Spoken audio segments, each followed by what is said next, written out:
He's like screaming on top of his lungs. So close, he's my favorite YouTuber.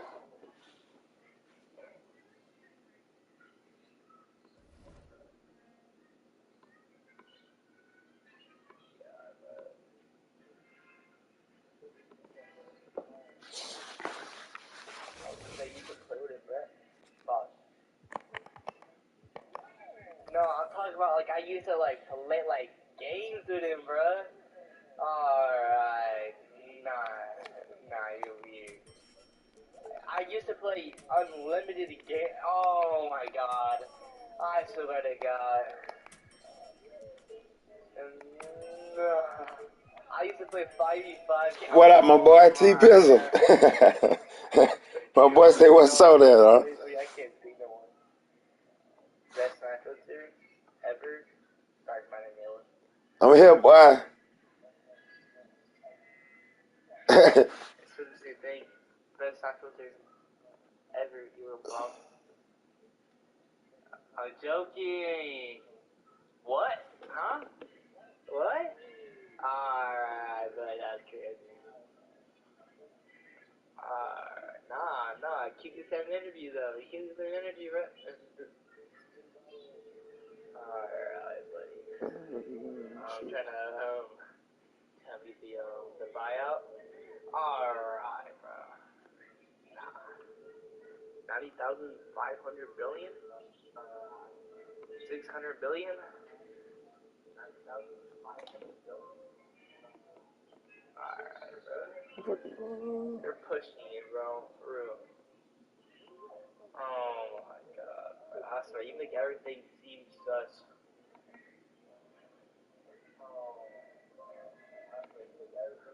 There you go. My damn chat won't come up. I already have. What they do today, T-Pizzle? My damn chat won't come up. Excuse that. I actually had What they it do on today, snap. T-Pizzle? I've seen it. For like you're using it. I mean, not in it. I think I used it.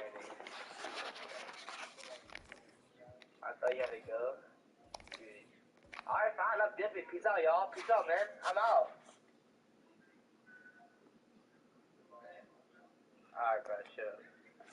Let me relax.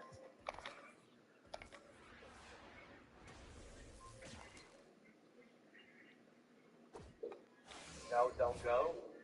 Then shut your pie hole. Oh, I'm not allowed to cuss. Oh my god. Buffering. Oh, you're lonely. Give me my military broke. I told you I'm so stupid hard.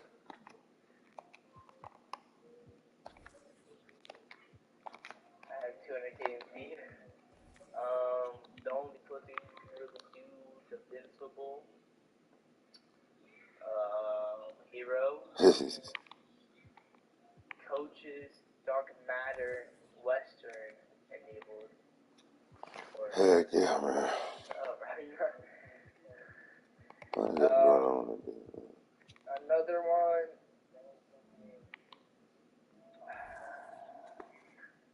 Is dark matter team the Magic or Lakers? Who you in a party with? Classify. Shoot like that. Ooh, the metal ball. That game. The metal back up, bro. Yep. I put that motherfucker up today. Alright, you're lying, bro.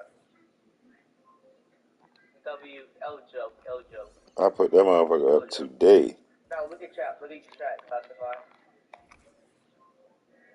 Look what the Jose did. God. What? Yeah, it's capping. Did he just say he got like what? What was it? Alright, it was something crazy. Yeah.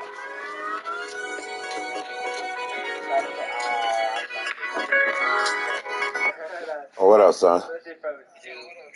Yeah. Oh. He can't just, he literally can archery. Yeah, who, me? Yeah, I had that. You know. Good? Oh, so you're ducking him. Ah.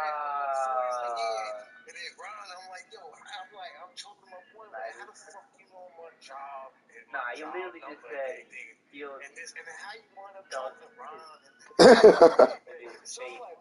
I'm saying? You did. Oh yeah, I ratted you out.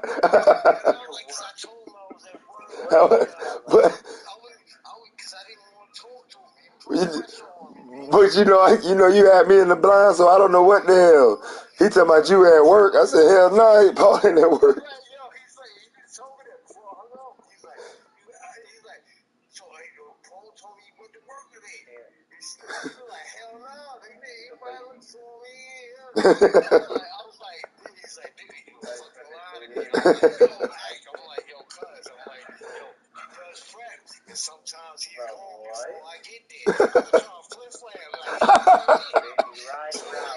But see that. Hey, that's what I told him though. I say when he. Yeah, hey, when he say you was at work, that's what I told him. I say, well, I say, I don't know. I say, nah, he might have another job that I don't know about. So, but I ain't tell them. So he could be getting off that job at 3. So in my mind, I'm like, Paul. Yeah, I say Paul slick. He might got another job. So I don't know. That's a racist. That's a racist.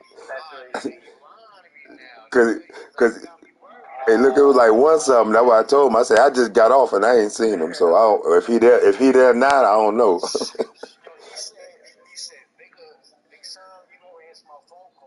Yeah, that's not racist. What does he? He got you. That's your.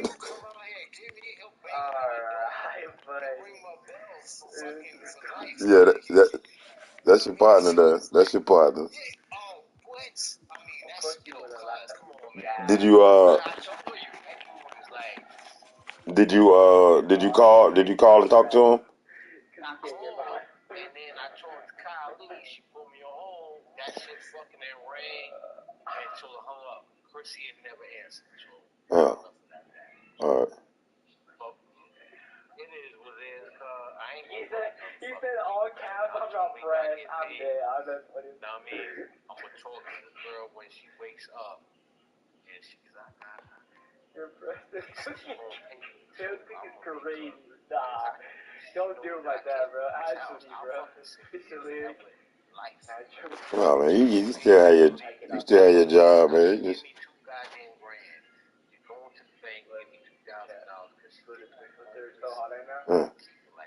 Yeah.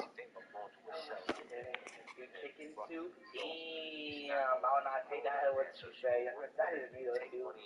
Especially a guy that just, especially a guy that couldn't.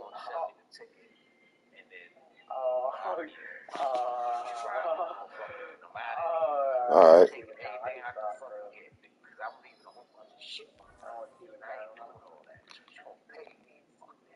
For sure.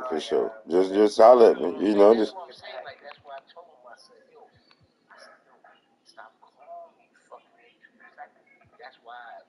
What up, TP? All right.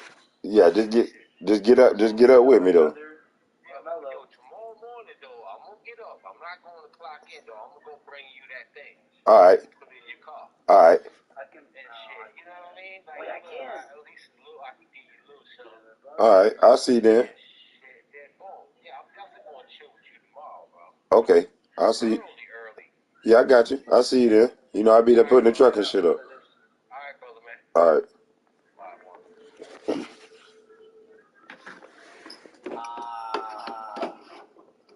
Wait, maybe I have to go lower. Oh. When that cold. Imagine.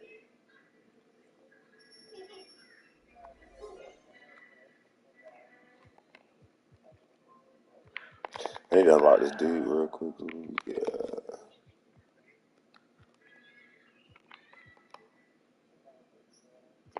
What? Just have a food. Just have a food. No? What do I say loud? Mellow? Oh my god. Ain't that like Mellow?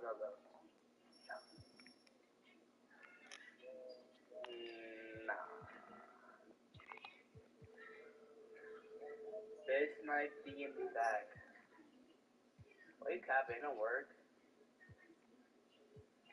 Alright, I'm done. I'm done messing around. I'm getting this coach my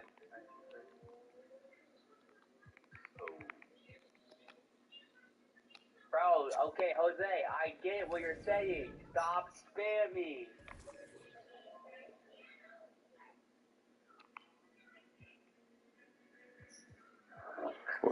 There we go. Voop. Okay, I'm here. Okay, fast. I'm missing somebody.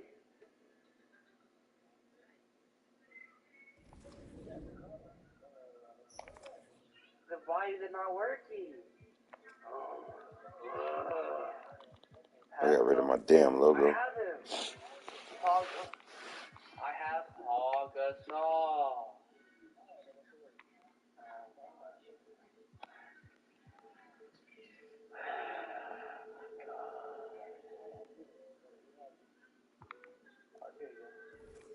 Damn! Nah, listen shit up, dude.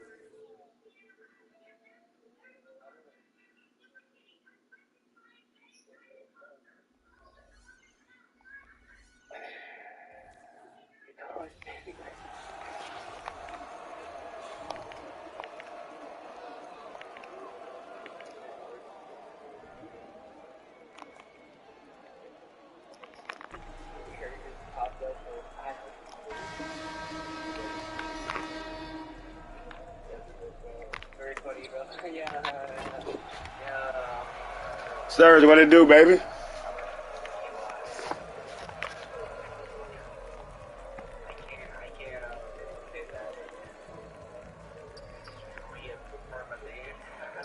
Yeah. Yeah, they got Rush content coming out tomorrow. I forgot who the player was. Like point guard Draymond Green, fucking Gary Payton, fucking a couple other motherfuckers.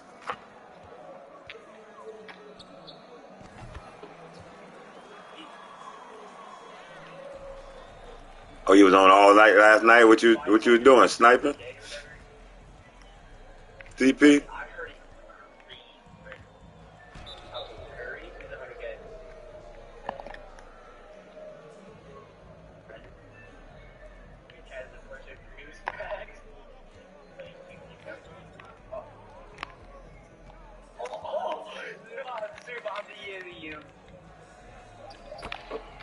Oh yeah.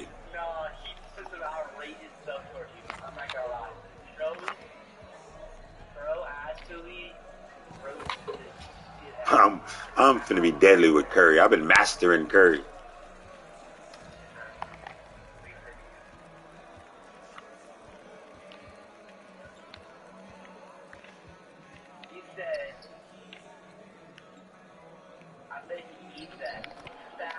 Oh, you made that, Pablo?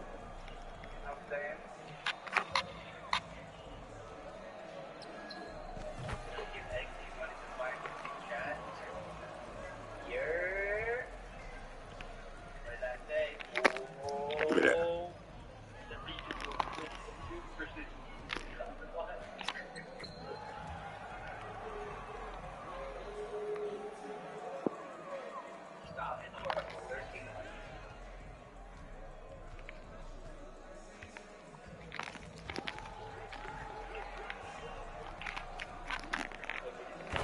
Get in the game, Diesel. Get off the rim, Shaq. What the hell is Shaq doing up there?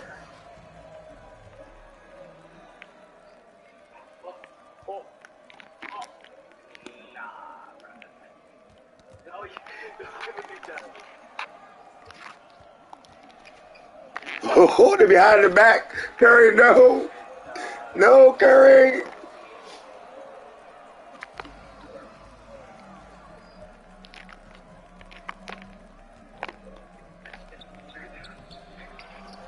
No, Curry.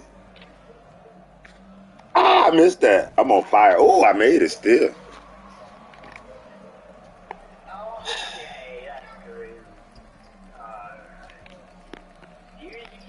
Oh, T-Pizzle. That's That's Curry. Curry, man. Get some. Oh, ha. Hey, yo. He. Honestly, like, Hey, I was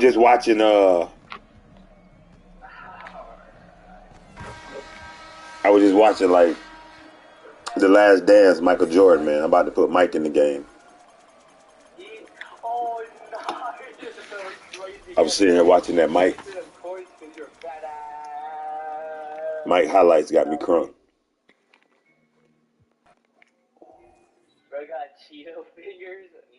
Nah. I'm not taking that little thing from Trey.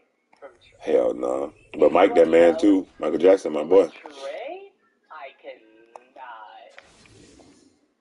One of the best two MJs that ever existed. Michael Jackson, Michael Jordan. It was a joke class. Oh no. We don't joke around in the chat. We for real for we are for real.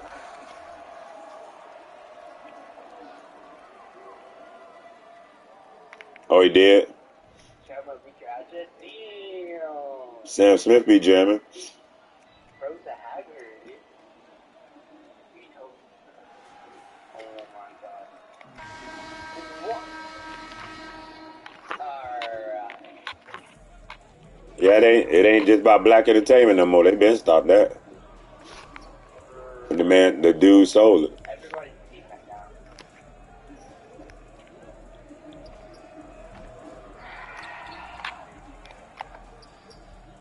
Nope. It wouldn't pop up. It wouldn't pop up.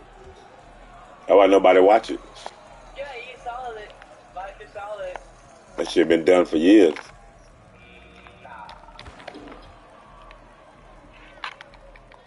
Yeah. Bro, he's got a cramp in the middle of Casey's sniping. Imagine you get sniped.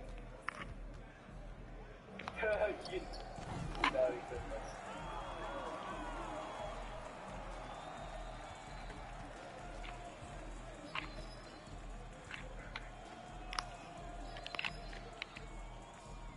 Bro got a cramp in the middle of Come on, beat and Shaq. Y'all down there banging.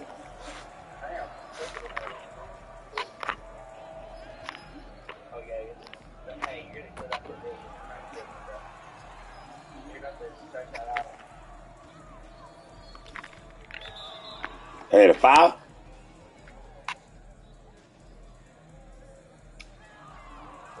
Lily, why you put that on that TV? Like, you actually get, like, you actually got one. Come on, Skip. Bro.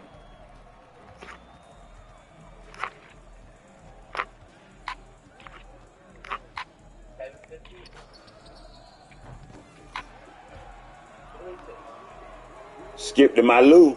Rayford Austin. The best handles. The best handles.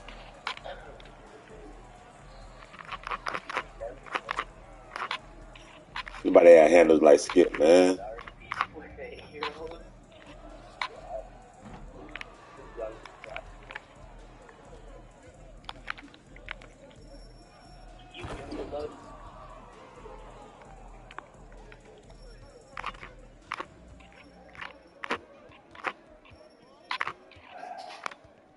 Holy crap, bro. That's 813. Grab it. Get my freaking sandwich from that. Became that. No, girl, you ain't coming. Oh, you ain't coming from back. Shaq, you missed that right in front of you. Ooh, ooh, Skip with a step back.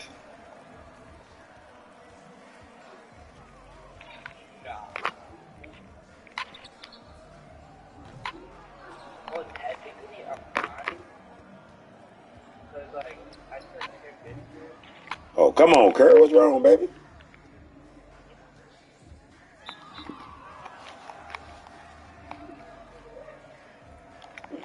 You get on fire, your ass go to missing. Say, how old are you, bro? Like, for real. Oh my God. What are you doing? What are you doing, Sasquatch? What are you doing, Sasquatch?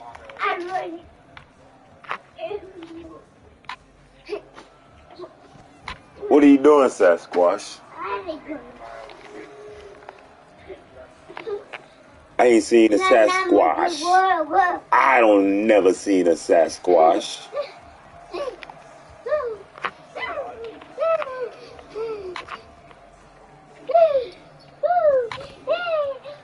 Oh, he, ha. Calm down, Sasquatch.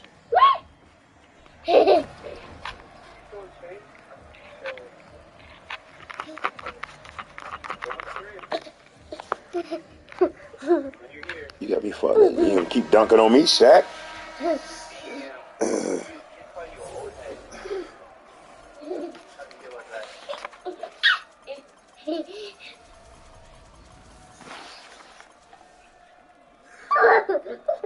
Get off me, bro.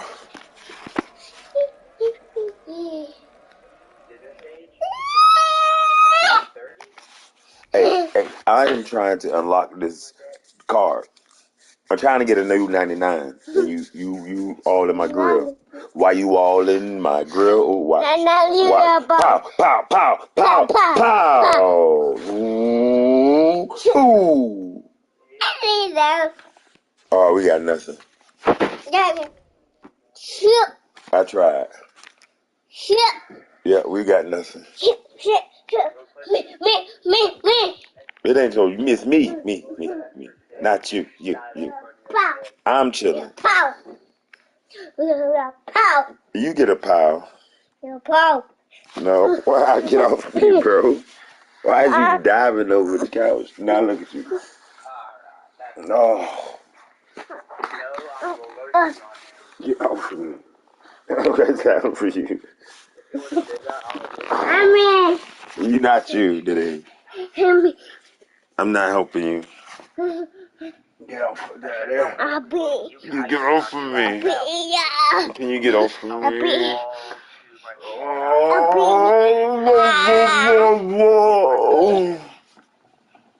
Alright, I'm chilling. Here, you want to chill?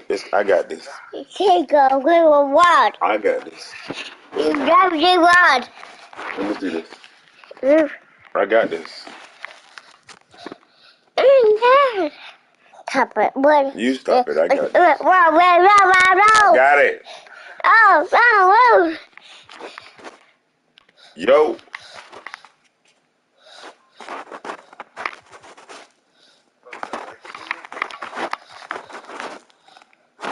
How old are you guys? You got 50, now you have... That might be true. That's so much.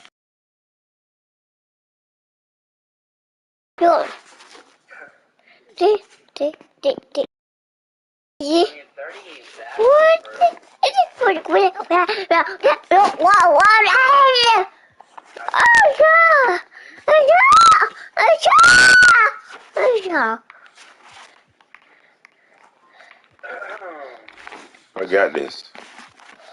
No, you trying to quit. Okay. What up, baby boy? You want that? I got this, man. What? I got this. I'm talking to them. Say hey to them. Say what's up. Say what y'all doing. Say what y'all doing. You about to bid on something? What you doing? I guess I ain't doing that. Hey, what's going on with you, baby boy? How you doing? Appreciate the love, man. I guess I'ma just chill. I can't play the game, y'all. I don't know what's going on. Bid on something. Do what you doing, bro. Buy something or something. Yeah, let's open one of these. Come on. Let's get one of these. Yeah. Let's get one of these.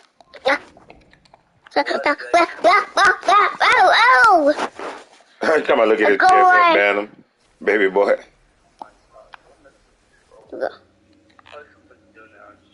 Uh-oh. Oh, you didn't look what you pulled, bro. You got you a dark matter. Let's go over there then. Let's open up them first. Like this one, yeah.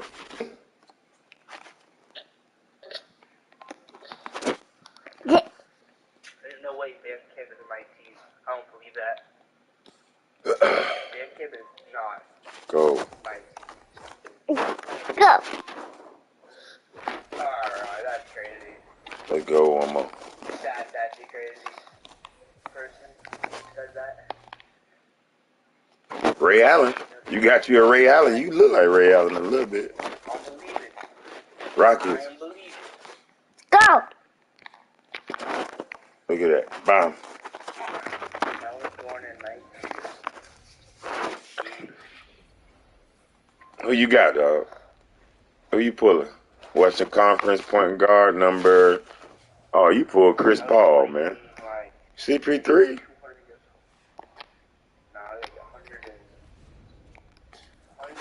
Oh, I got it. Okay. Okay. You pulled CP3? Okay. Wait, I got it. I know. You get one more. I know. I'll give you one more. Oh. The rest of I got 100K. Oh, you got nothing. Invincible. 95. Hero. Go away. Go. Get that one. Dark Matter. Yeah, what? Press it. So you put your bid to 100K. Come. By, Go. Come over. 500K. Yeah, Knicks jersey. Look at Warriors. Wait, I gotta get another one. I'm trying to help you out. I'm trying to help you out. Go away. I am not trusting you. Oh, we hang out. That's my partner. You see, he always in here messing with me. Press it. Hey, He be always wanting to get on the game, really. Oh my, I got like 8 controllers. He done broke about 4 of them. Got them all sticky, and he done slammed one of them and broke it.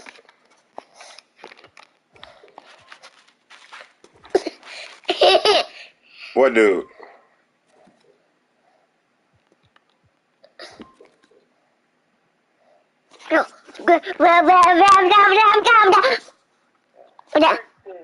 What dude you talking about?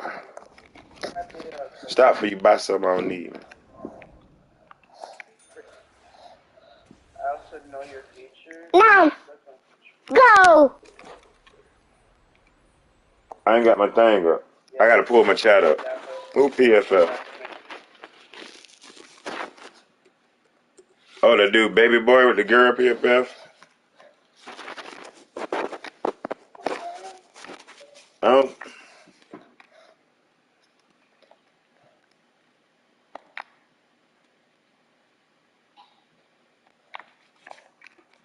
Huh?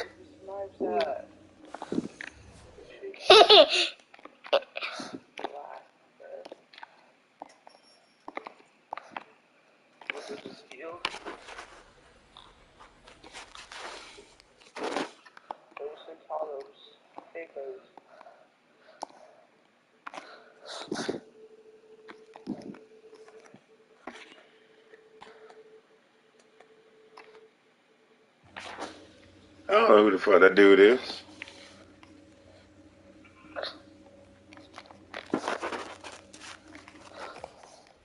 Report this shit or something. I don't know. I go away. I go away. You pull Iverson, man. You trash.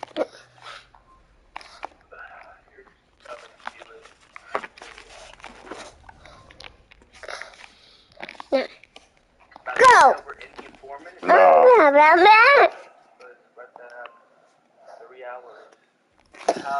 about Come on, man. Look, you just move.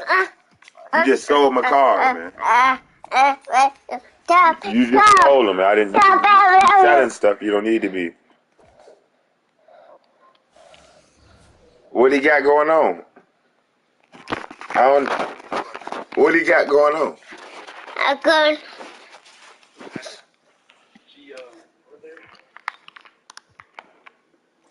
What you talking about with a dude, man?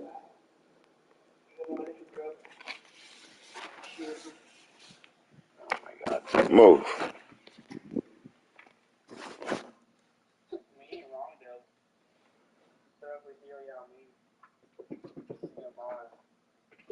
I wasn't looking at whatever you got going on. I just.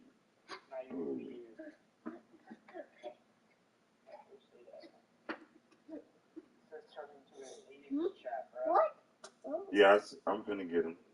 Stop. Move.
I ain't hired you.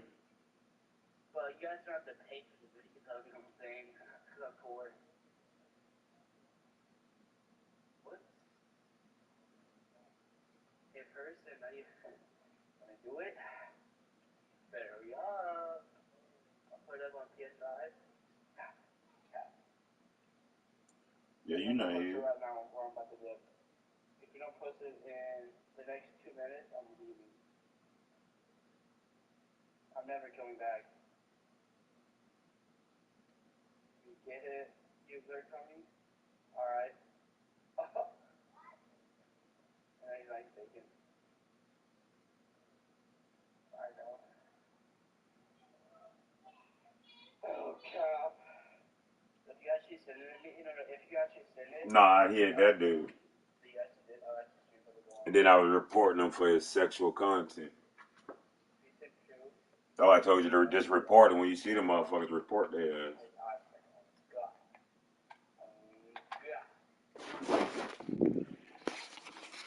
On what? Nah, I still ain't look at it. Yeah. I don't want to see no shit like that. Whatever you said. Nah, I didn't even look. I just what you say, whatever you say he had going on, I'm gonna believe what you said he had going on. Yeah. If you don't show me in the next until 8:35, I'm dipping. I'm leaving like my father did.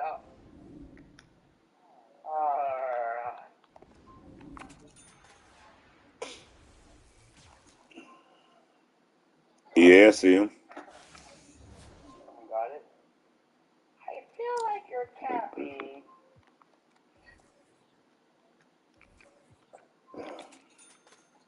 But he out of here now. Fuck him. He'll play the damn game.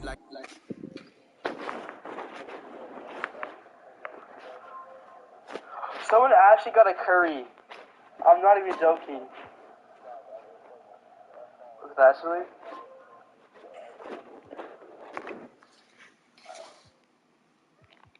Honestly, I'm gonna get off this filter and get on the Festival Club live. Yeah, fuck him. The only filter that's doing actually pretty good for me. Go. It's mine? No, that was from a little while ago. You goofy man. You're L. I'm not a L. You're a dumb supporter. But I got a dip, y'all. Let's get rid of my boy next. Man, he's a G for real. He used to show love. I mean, he does still. It's just he doesn't get on 2K much. Yeah. And he's kind of and he was he was in the Super Bowl with the Chiefs, of course. I forgot that the team name already because it's trash. Oh, the Bills. Yeah, he was a Bills fan. Hell no. It's funny. You buy my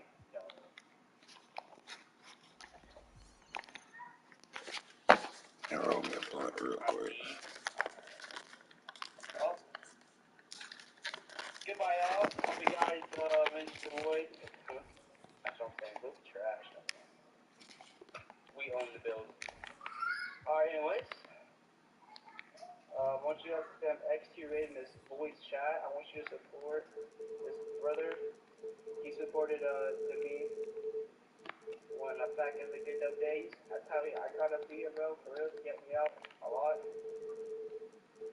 Is it the Eagles, not the Bills? Bills are trash though. So the Eagles, yeah, it's the Eagles, bro. Not bad. I forgot the team already because they're trash. But anyways,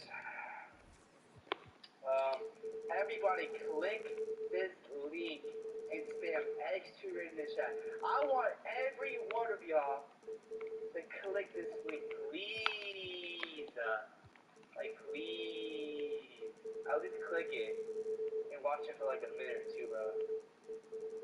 Alright, chat. Click that link and spam X2 in this chat, bro. I already want to know how he is. You could chill. Alright.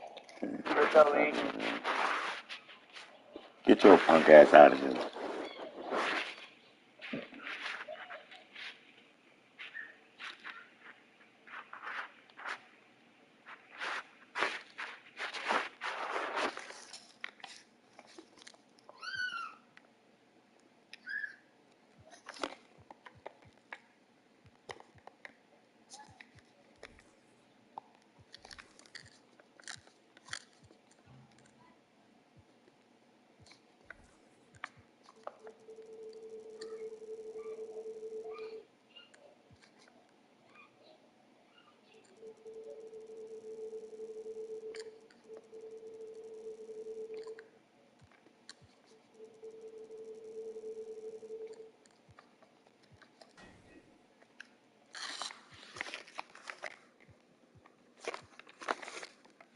Yeah.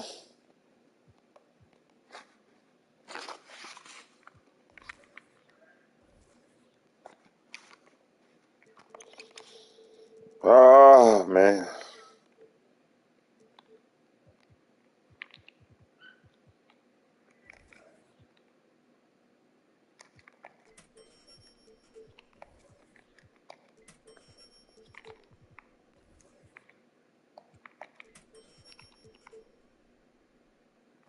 Bingo Smith.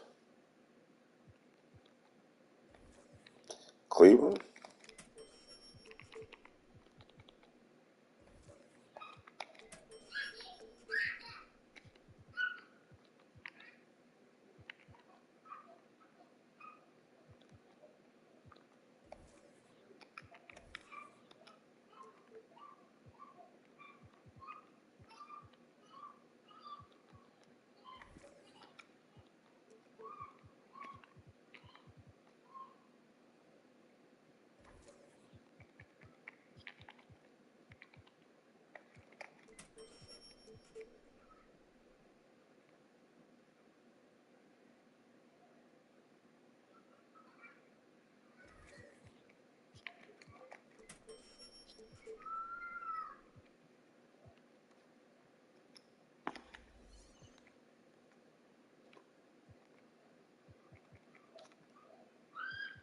For sure. For sure.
Yo.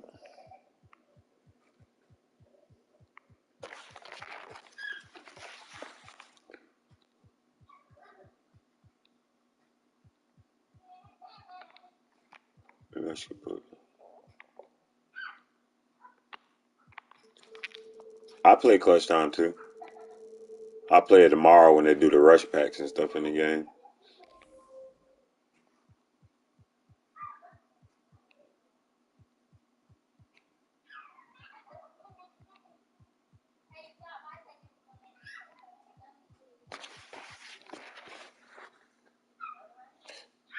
I'm already up on all the packs and stuff.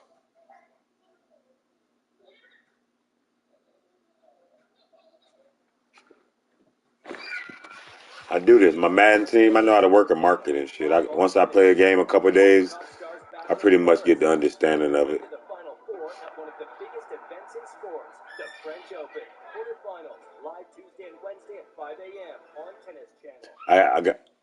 I had pink diamond AI. So I had a radiant one too. Like that T-Mac, the radiant.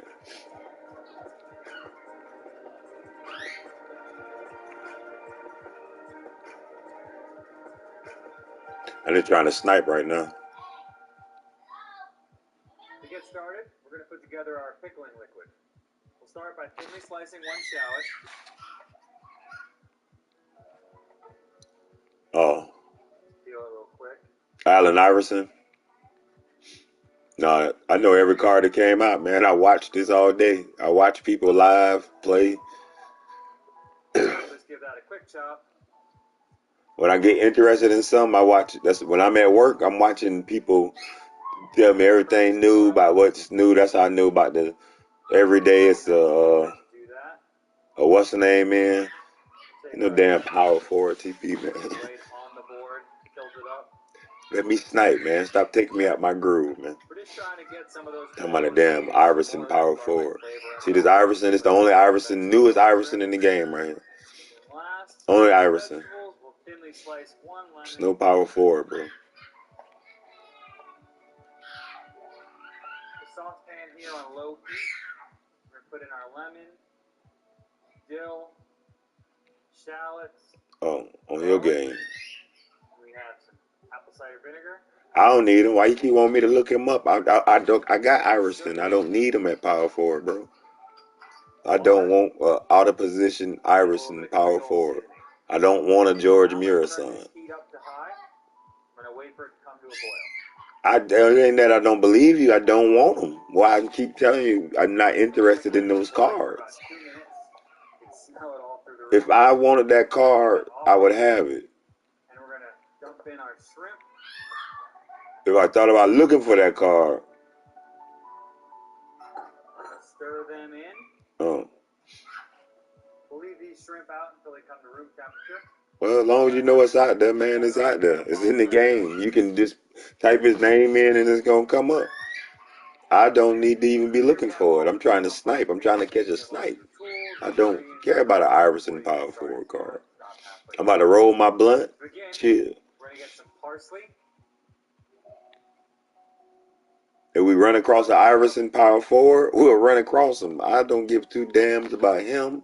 I don't give a damn about George Muir's son. And now some dill. It's sniping season, man. Let's just sit back and snipe and chill. A couple of scallions. Yeah, man. I'm not even thinking about that damn card. That card getting aggravating. Stop talking to me about it. It's kind of aggravating.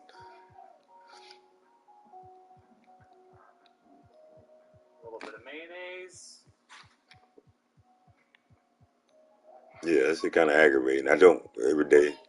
It was cool the first couple of days, but I don't want to every day. I don't want to keep hearing about George Muir's son or Allen Iverson. I don't give a damn about them people, man. I just like playing my damn game, man.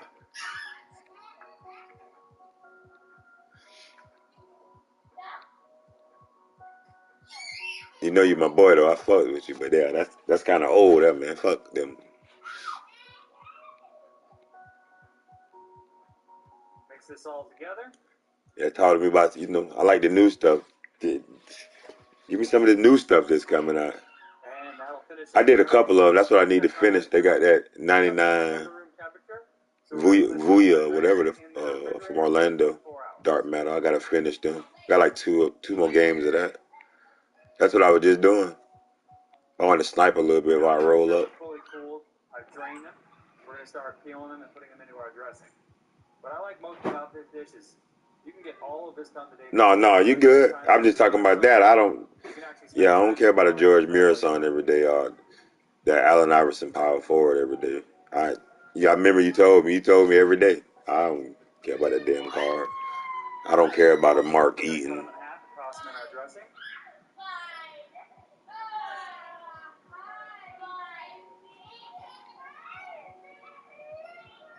You know what I mean? I just like what I like.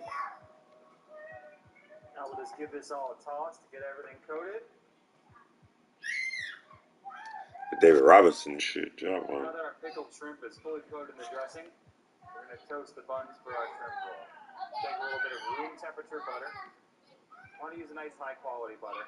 This is going to bring a lot of flavor. Giannis. We're going to spread it on both sides. Yeah. And that'll go into I play all the little modes.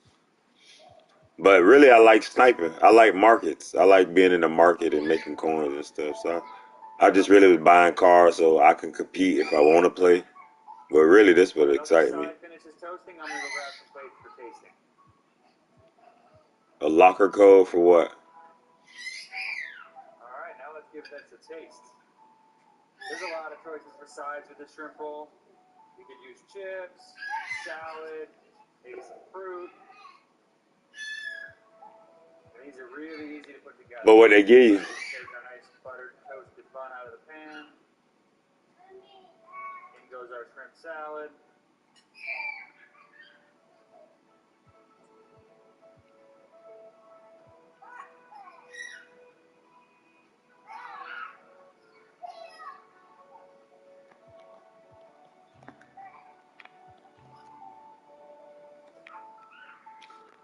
All right, let's try it.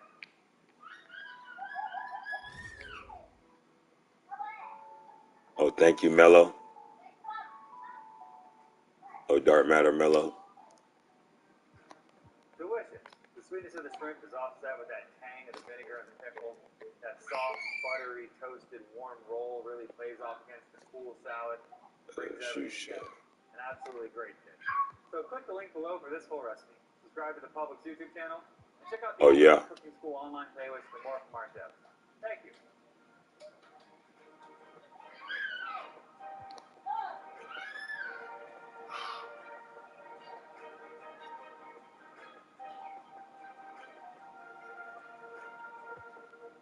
Yeah, that's nice as hell.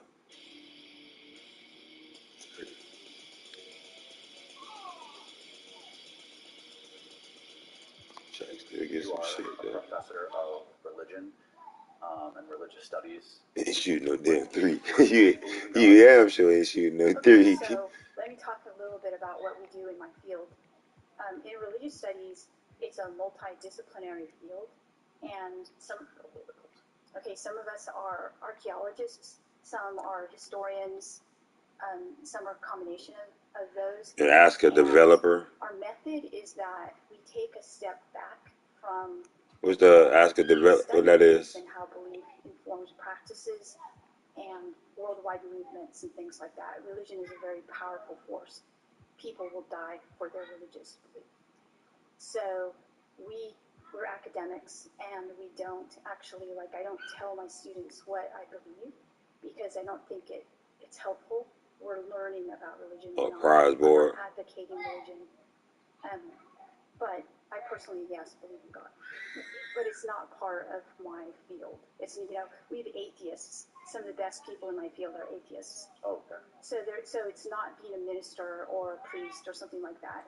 I actually did get a master's degree along with priests in formation, Jesuits in formation, from the Jesuit School of Theology, which was affiliated with UC Berkeley. It is part of the Graduate Union, which is very similar to Harvard Divinity, but version. I still have to go back up to the bank. You gave me the wrong cardigan this morning. I did? Yeah, you gave me the temporary one. Which is a field. Me and Elijah went up there and it denied me. A lot of people are religious who study religion, So I gotta go back up but to a the lot of bank. them aren't as well. So that's the first I went thing. to mine after I got off. I was gonna go to mine and yours at the same time. I've been a person who studied Catholic. I thought you just take it out of my savings. I know. For my whole career. Leave that alone. Whoa, forget. If I can have it, if you can get it tomorrow. But you just have to buy the things. So what I want it, take the method to study your both, which means Do me a favor real quick, babe. I got like a little half a sandwich from work. Warm it up from real quick. that UFO crash debris are real, or this is the subject of American Cosmic Microscope on UFOs, but not my first book. So I think that's important to know, is that I'm not out here crying for government disclosure or whether or not these materials are actually real. I'm out to study the impact this belief has on populations of people, mainly people in the United States, but globally now. Did your early childhood have anything to do with your interest in religion and religious studies? Did you have a very religious childhood and upbringing? Okay, so... too fast. And did your studies and your work at all influence your outlook or your worldview on that? Who is that? Yeah, I do think that people are impacted by how they were brought up and also what happens around them in culture. So, of course, I'm not exempt from that. That said, I didn't grow up in a particularly religious household at all. my parents were what I would call, I'm from California, Northern California, and it was an eclectic culture, and where there's New Age beliefs. I ain't watching no damn 40s basketball. My father was Irish Roman Catholic. My mother was pretty secular Jewish. And they were interested in a lot of things, philosophy. So we did have a library of books about philosophy, and I read those as a kid. And I was very interested in religion and philosophy. And I did make the decision to study this pretty young. So yes, I think I was really interested in how people would have pretty extraordinary experiences, and these would shift their lives, and I was interested in why. You also have to understand that I went to graduate school during the late 90s, which was the time period of the dot-com boom. And so I'm in California. Technology is just kind of flourishing at this time, and I'm seeing that the infrastructure is changing the way people believe in their religion. And so the digital infrastructure, and especially media technology like Star Wars and things like that, people are beginning to have these, I would call them almost like mystical beliefs about things like the Force is with you. And it was impacting their religious beliefs.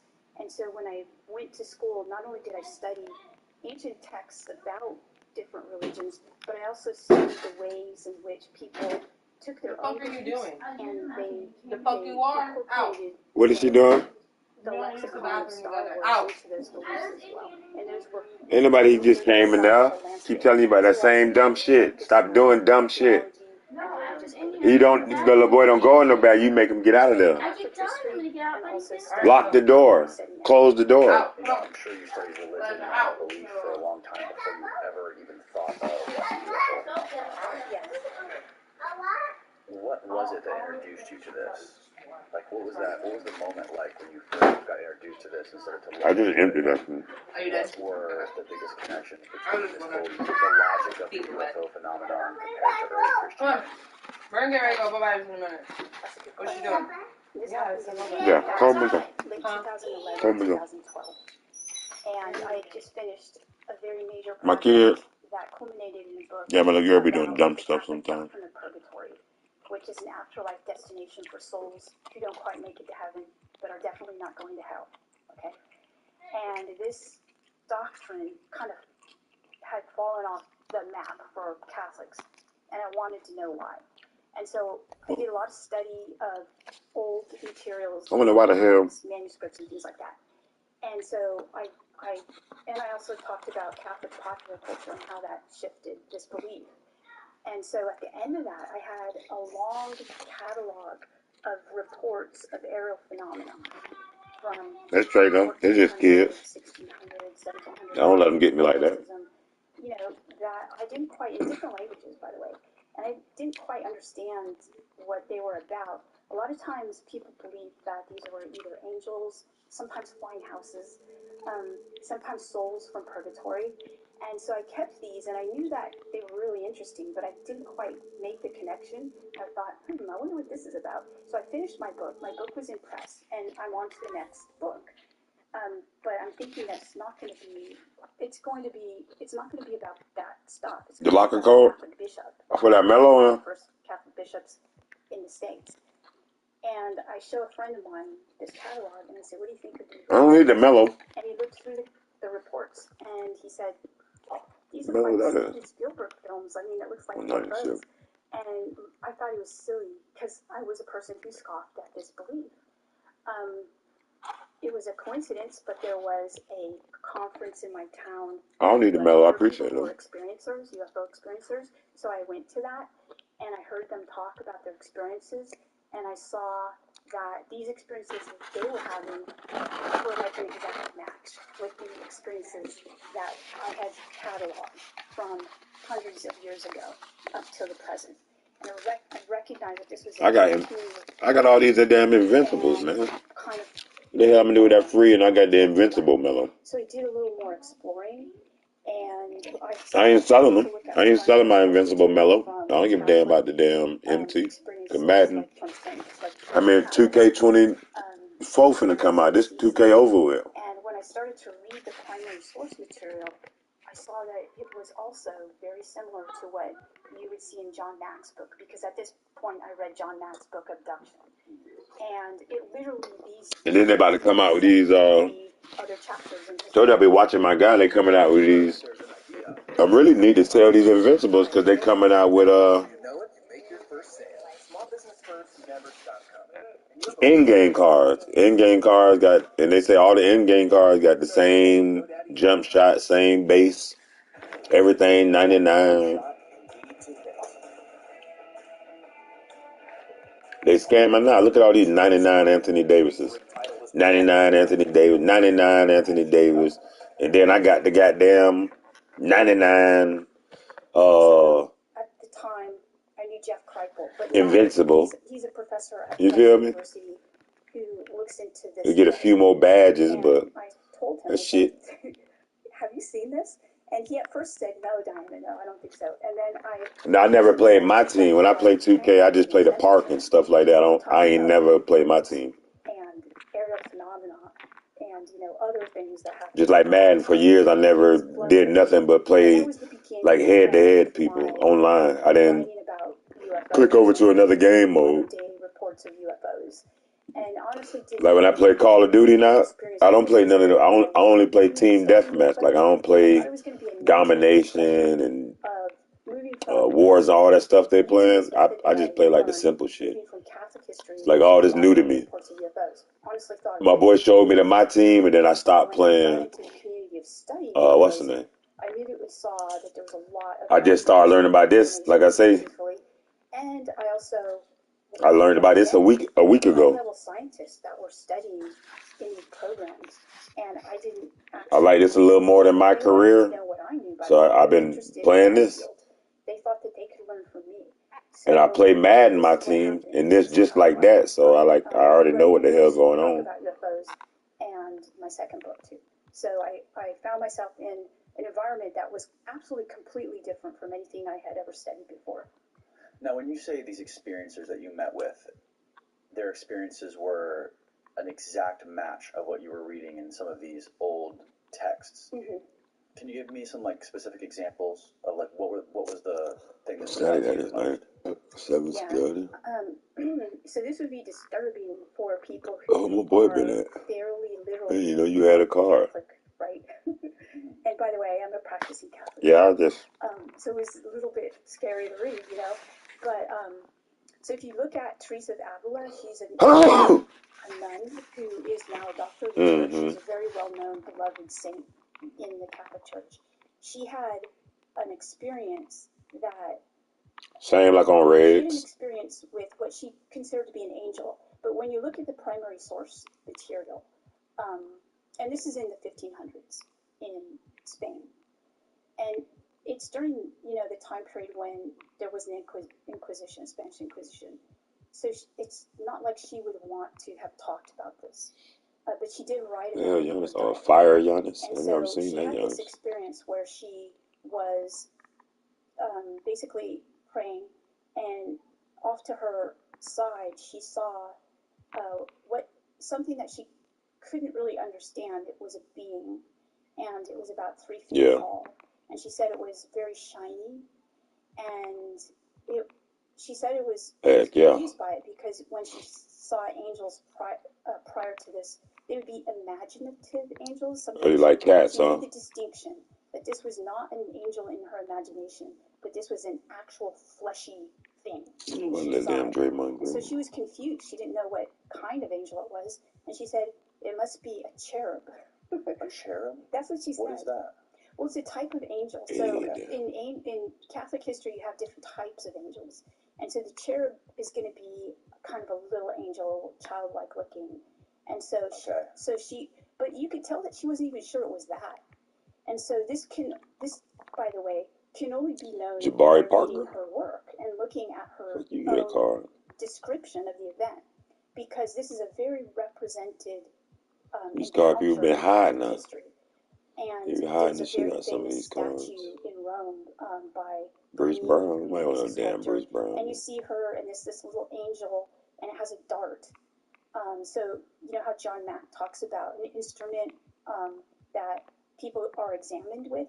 So apparently this little fleshy I need creature this Hall of Fame. I need some Hall of Fame badges. That's what I've been. This was amazing because it was just very strange. She said it examined her? Well, it like looked at her? Okay. So you have to understand translation from that time period. Okay. So let's be super clear. Okay.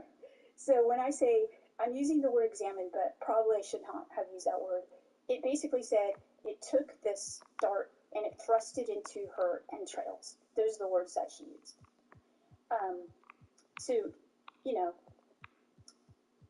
it was something that I didn't. Look at that, John Collins. So this would be the example, but there were many more examples that weren't as famous. That's the most famous example, the one that Catholics would know about. But there were a lot of examples that I had that no one would know about because they're not digitized and they're in old manuscripts. And there's lots of these, by the way, at the Vatican Archive and the Vatican Private Archive, which is also known as the Secret Archive. And literally miles of these collections and experiences. Did you read this when you went there? Yeah, I read a lot of. I did go there, and I took one of the people that was a scientist who was studying this too, and we both went there and looked at this. He was really interested in these experiences because he was also trying to get data for what he was studying. And this is the guy you call Tyler D in your book, right? He keeps his name pseudonymous because he can't be exposed.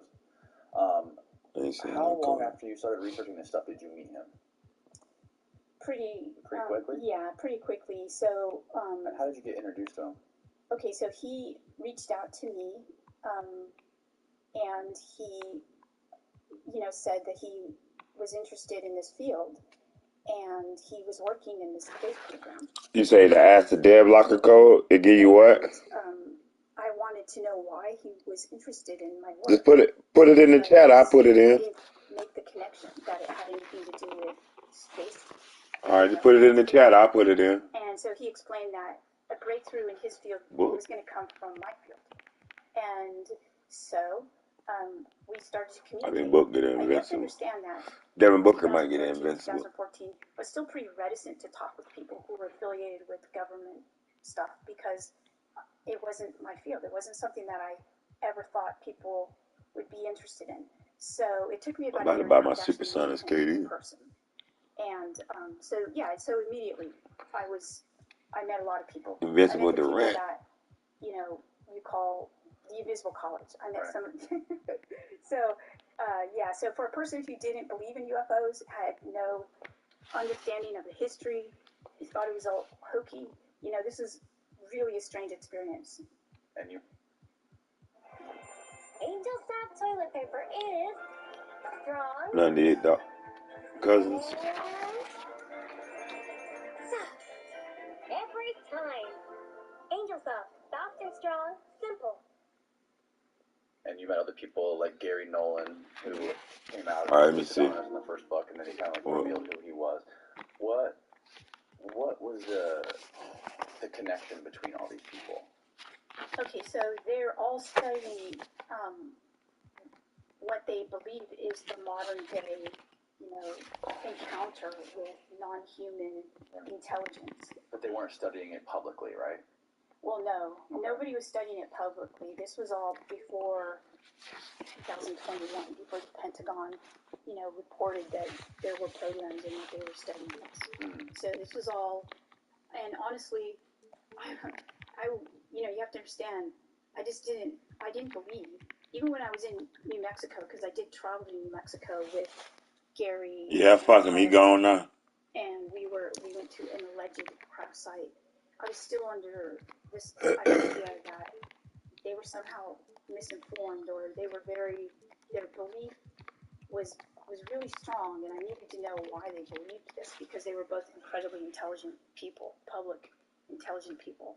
And so that's why I went. I knew that there was a rising belief in UFOs, and I was trying to understand it, and these guys were like a key to understanding it. So Tyler had said, I don't think you believe in the physical parts of UFOs, and I want to take you to a place where you'll believe after that. And I was like, okay, I'm taking my friend. So I had originally asked Jeff Kripal to go with me, but he said, that's outside my comfort zone, Diane. I'm not going to do that. And so then I asked Gary. I had actually just met Gary, and he was really impressive to me, not just by being who he is, a Stanford professor, but also just really genuinely fascinated by the topic. And he jumped at the opportunity to go. That code ain't work. That he would be the person to go. You know, if we were going to look for anything, it would be Gary who could figure it out. And so, you know, after a while, Tyler was okay with that. But at first, he wasn't okay with that. And then he looked into Gary and he said, "Yeah, let's go." So we went to the New Mexico desert, and you were like blindfolded, or yeah, we had to accept to be blindfolded to go into this place. And we went there, took off the blindfolds, and we spent all day, you know, accumulating what they believed were UFO debris from a crash that occurred sometime in the late 1940s. And it Yeah, the code don't work. And you actually found something when you guys were there during that specific day? We did, yeah. And it was hard to get. I mean, the place looked like it had rubble. Well, Bro, I'm gonna try this thing one more time. After that, leave me alone by that goddamn code. This shit don't work. And Tyler told me that Let me the see. rubble was The A? disintegrated tin cans from the 1950s. And this was something that the editor of the book wanted me to take out because she said, "I don't understand why you go to," well, she understood why I went to the place, but she said, "Why would the government put all this stuff out in the middle of nowhere, tin cans? We just need to take that out." And even though I didn't understand at the time, I said, "Look, we have to keep it in because it's still data, you know," and so we kept it in, thankfully. And what was it that you guys found? Okay, so we did find some parts, two different types of parts. One looked like, almost like frog skin, metallic frog skin, and some other stuff that looked like, it just looked like, honestly, I don't know. Yeah, it was just, both were really strange. I still didn't believe, even after Gary got stopped at the airport, and things happened like Tyler said they would happen. And yeah, I still don't know. What to think about that. But that did happen. That was part of studying what I was studying. Oh, there it go. All right, it gave me something. My bad. My bad, T-Pizzle. The trajectory of your research after that, like from then on out. Obviously, you had met Gary, you and Gary had become friendly. But how did... I'm just fucking with you. I'm not mad at you. You keep talking about the damn code and it ain't working. Your mind and your thinking around this. But I put the A. Yeah. What am I supposed to get it in? Okay, so I think that we have to see that this is, in its very most basic sense, this is a belief that would be... This ain't nothing but a sack of shit. They be lying. It's all set up. I don't need that damn mellow. This is actually an old myth. This is, you know, the Greeks had the myth of Prometheus. Yeah, I don't need no damn mellow. A, you know, god person who gave humanity fire, which was a tool in technology. That's what they gave me? Technology. So this is like... Yeah, that was terrible. That was a waste even putting that code in. There's something more than that. And that's really what I was trying to figure out. So while hey, let me snipe, man. writing the book was incredibly difficult to write as an academic because I felt like this is more than... I'm trying to get a goddamn... really interesting is going on. I'm trying to snipe a damn Invincible, and you trying to get me to get a fucking free card or 20... Leave me alone, T-Pizzle. Let me goddamn do this. You know, I was on this journey with these people. Oh, no, you alright. And they keep their distance. Way upside the line. Fuck these people, man. I be spending money on the game. I just buy the shit. I wrote it kind of as a journey of how I was writing it, actually. So even the book itself was not a typical academic book. I ain't into all that shit, though. It's a book that Just minimum explores buy, not just their belief, but also, like, you know, the interface of me, a non-believer, even skeptical, going through this process, seeing the people involved, seeing how the government's really interested in it as much as people are, you know, normal, everyday people. Them motherfuckers. This being kind of a very... They wasting my day. I'm trying to get me one of these goddamn $1 million cards. Fuck that shit. These motherfucking kids. I'm swiping this card, man. You been watching me, man. I spit. Fuck these people. Basically. How do you explain? Yeah, sack of shit. Sack of shit they done gave me. Like the public facing media. They just like mad. They lure you in with all this shit. They just made us type in all that damn code to give us some damn tokens. Radar encounters where these Navy pilots are finding and publishing. They know they ain't gonna give us the shit out of that. Give you this old pretty ass board with this ball like it's finna really do something, wasting a bitch time. That ball ain't did a damn thing up there. Jiggle around. On this topic, and they know where the hell that ball gonna go, to the sorriest spot. Energy that goes into muddying the water. They got it coded to go to the damn corner. In the last however long it's been. Almost got you. You see that? You ever seen the commercial with a man be pulling the dollar? Yeah. He got the dollar on the fishing string, and the girl trying to grab it. You almost got it. Most of the traditional religions, like the big religions, and since Christianity is Yeah. field, Lure the motherfucker in. Hall of Fame badge. Yeah, my ass. Was completely different. We ain't get a badge. That were institutionalized, radically different. And what happens during the process of they ain't give us a badge. You seen it. Of belief. You need to sue them. This happens with misinformation. They take the Christian belief and then they institutionalize it. Sue their ass. Century. And how they sue the shit out of them, T-Pizzle. They're misleading us with the bullshit. So you have Gnosticism, for example.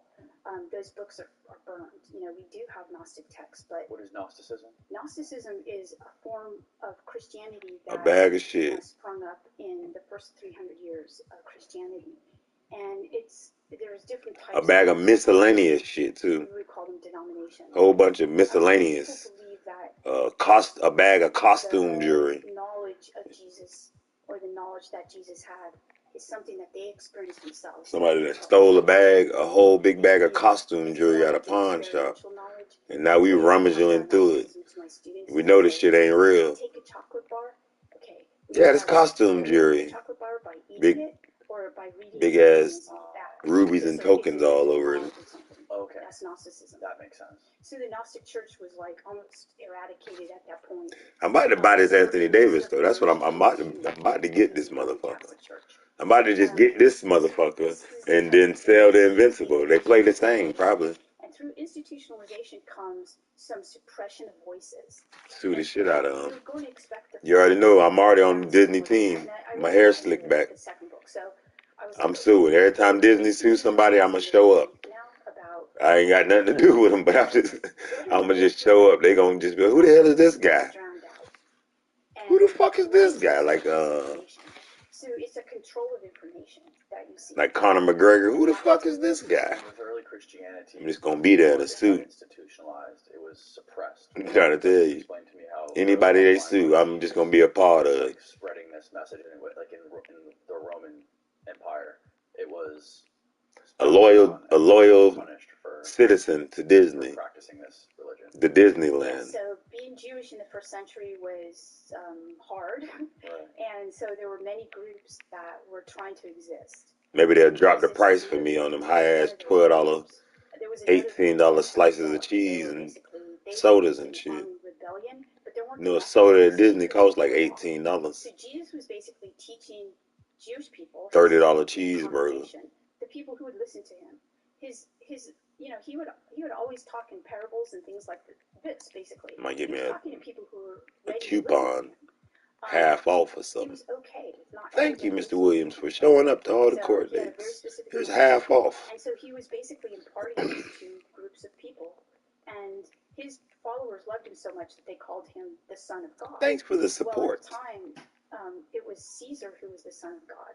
So we tend to look back and think that. Oh yeah, they sort of, some of them scamming. They might just want you to get in there, see. And then you talking about Vincent. See, when you go on the websites, they probably scamming you. They probably hacked into your EA shit. Followers were identifying him as primary and the Son of God, kind of like the head honcho. With half off, you still going to pay $90 with the coupon they gave me. And so the punishment for treason is crucifixion. So he was crucified for treason. And I'm a part of their lawyer crew. Okay, so God would be. I'm a part of their lawyer team. Look at. I'm suing the shit out of people out here. God is either Apollo or Zeus. I'm working hard trying to get a lawsuit for us. But they had. I'm about to sue my own damn son. An idea of for them. Various different forms. The name of Disney. Of belief in God. So obviously Jews had their own idea of God. So it was competing divinities at that time.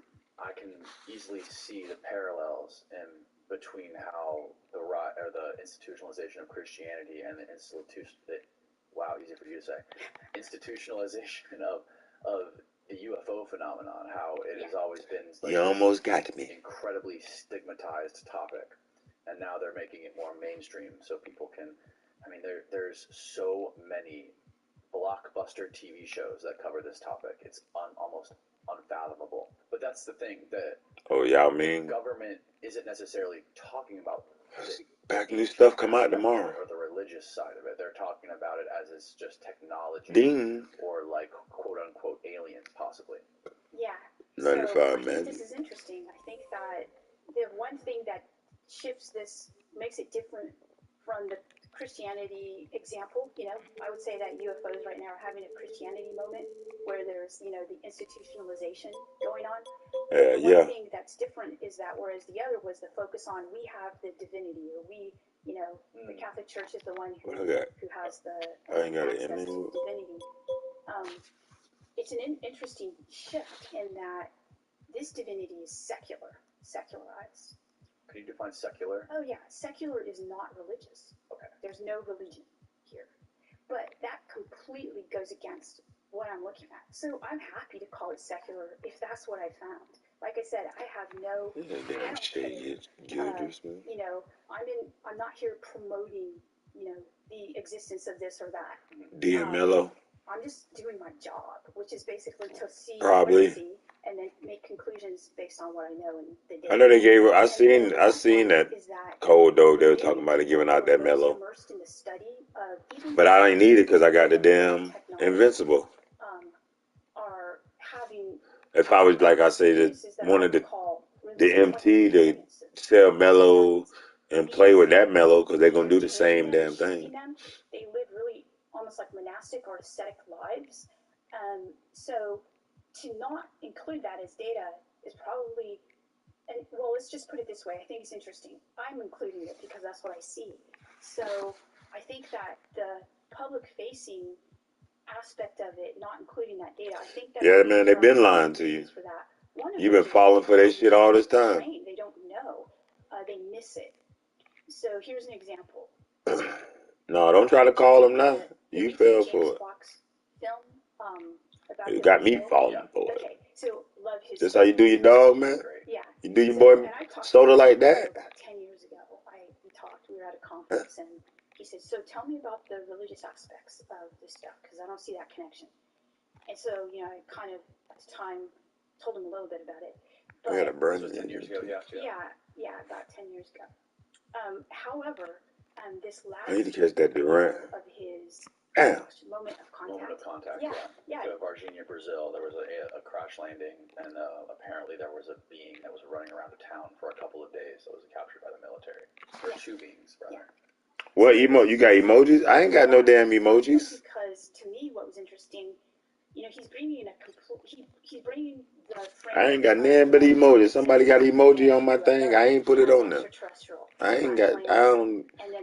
I wouldn't know where the hell to find to put an emoji on nothing. Yeah, and intimidated, and the being looks really creepy. These kinds of things. So all those elements are there. But what's also there, but what gets completely missed generally, is where the hell I get the emoji from? And the people that first see the being, they're like, what is it, a demon? It's not human.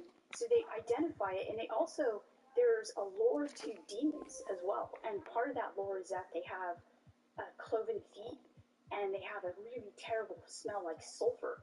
And both of these are mentioned many, many times. They come up repeatedly in the video. And I'm thinking, if I ever see him again, I'll say, hey, you brought up a lot of the religious stuff, but of course he didn't see it because he's coming from a secular framework. But a person trained in Buddhism is going to see that, or a Catholic is going to see Michael that. Carter Somebody Williams. who's very Christian. Fuck you been at, You're Michael? not going to miss that. Yeah, this kind of blew my mind when you told me this last night. You mentioned the Clovis feet and the smell of sulfur. Mm-hmm. And this is, so you're saying that this is talked about a lot in some of these Catholic texts? Yes. So I'm not saying that that's what it is, because I don't do that. But I'm pointing out that when people had these experiences in 1500, 1600, these are the same kinds of things that they would say. They would say it smelled like sulfur. They would talk about the feet and things like that. Now, there are a variety of different experiences that have patterns, historical patterns, but this is just one example.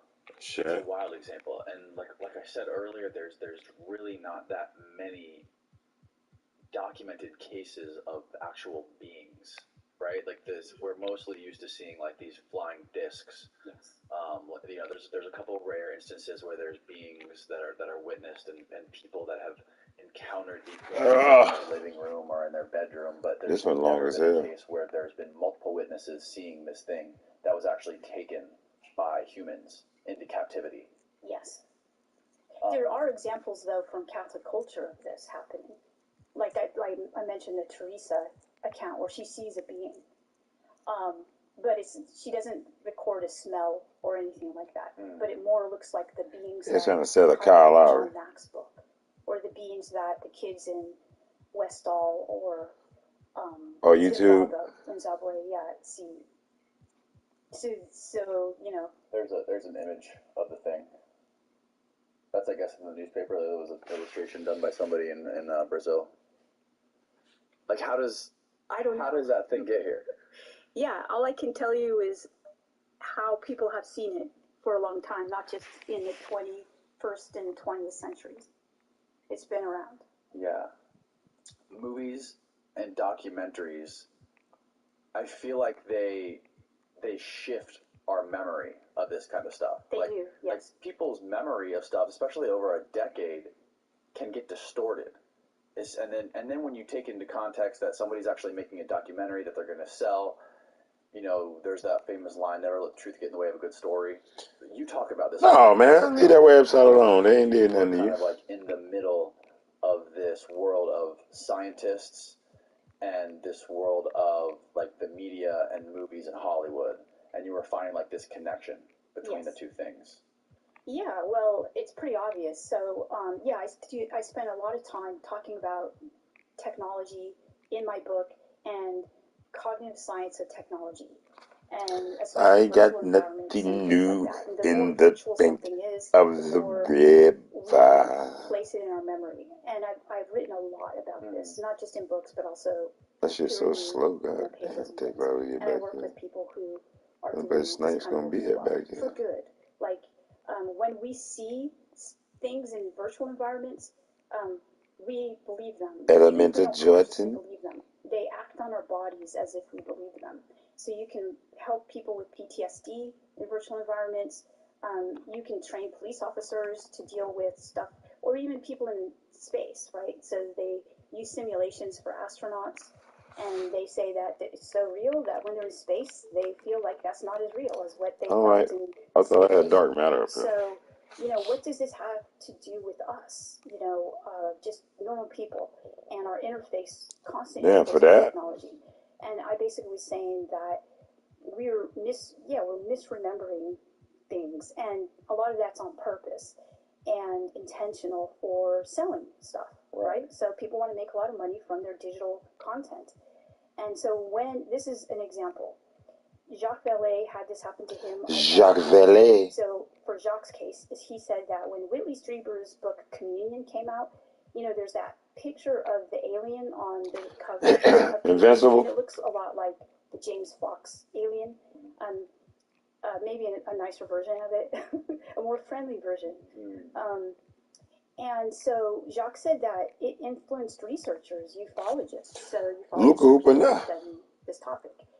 And so they would go to a sighting, a reported sighting, and if people had seen stuff that did not look like Whitley's cover of Communion, they would discount it as a legitimate encounter.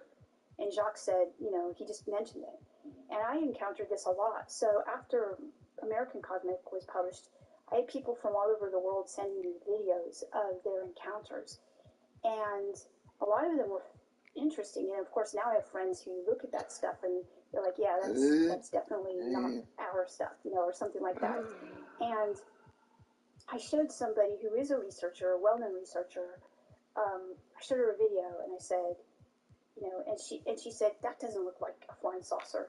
And I'm thinking, oh, how do you know what a flying saucer looks like? Because we just don't know, because we've only had drawings of flying saucers, So when you actually do, that's why in my next book, Encounters, what I did was I focused on people, a lot of different types of people too, like trained observers, people in the Space Force, people who are just kind of normal people. And if you go back to them and what they saw, it looks pretty different than what we see. There's similarities to what we see in media, but you can see how media is taking it and only focusing on certain types of encounters. And I'll give you an example. Well, Chang. Sam out of Boston Lager. Now brighter? Brighter plus. Your cut from Boston. Take the package spot. You take the package spot. No, I am. Boston Lager. Now brighter. And Adams, baby. There's a really interesting example that happened it was a UFO flap that happened in Brockport, New York in the 1960s. And more than 30 people, credible witnesses, witnessed a series of UFOs. The first person to report it, and this report went to NICAP, and this is in 67, was this night watchman. And he went out into the parking lot of where he was, working, and he saw a craft parked in the parking lot. And he said he saw these three little beings come out, or maybe two, I can't remember, come out and run around. And he reported it right away, and nobody believed him, and everybody, they thought it was they just didn't think it was a credible report. But immediately after that, all these credible people started to see what looked like a kind of Steven Spielberg type UFO in the sky. And I interviewed a witness to that event. He was a kid at the time, a teenager, and he and his friends saw it. And a lot of people saw it. Police officers saw it, teachers saw it. And so NICAP then took their reports, but completely discounted the first guy's report because it was so weird. So there's a lot of different stuff happening in reporting. So, if the report is too strange, people won't take it seriously. But if it's kind of, mystical Steven Spielberg-y type UFO, people are like, oh, ready to believe it. My previous view on this whole phenomena was like it's very technological, and as soon as anyone started to mention anything about poltergeists or mysticism or anything that is paranormal, I started to take a huge step back and be like, okay, I can't take this person seriously. But after reading your book and hearing how all of these people report all these similar experiences, even though they don't understand what it is, but they describe it to you. Like, for instance, the guy, Gray Man was his name. Yeah.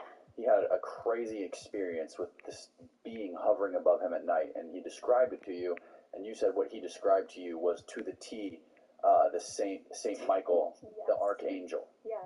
He didn't even know it. So, that was the point in reading your book where, I had to put it down and take a walk. Yeah, I agree. So who is this guy, Gray Man, and was he similar to Tyler? Well, he worked in the same field, and he has to be pseudonymous because of that. Uh-huh. So he works in the same field, but he's not from this country. He's from Australia. So, and he was really, really careful about things that he's told me. And so he had personal experiences that were of this phenomena, both seeing it as something in the sky, like aerial phenomena, and also personal experiences. Pardon this brief interruption, but I want to take a second to talk about our sponsor, Verso. Now, if you've heard this podcast before, chances are you already know how obsessed I am with health and longevity, which is why one of my favorite guests to have on the show is nutritional scientist and neuroscientist Dr. Dom D'Agostino, who actually introduced me to this stuff. Verso is a company that is dedicated to translating scientific breakthroughs into products that hold the potential to increase longevity. The problem with aging is we accumulate these zombie cells, or old damaged cells, that linger beyond their useful life. These zombie cells infect other healthy cells, speeding up the aging process, causing things like hair loss, wrinkles, arthritis, cancer, dementia, and everything in the realm of aging. What scientists have realized is that we can manually induce autophagy, meaning the cleanup process of the old zombie cells and replacing them with new ones. Verso's new Clean Being, which I take every night, is a powerful blend of senolytic molecules that help promote the body's natural cleanup processes like autophagy and apoptosis, promoting better cellular health, supporting lower inflammation and natural cardioprotective functions, while boosting protection against age-related diseases.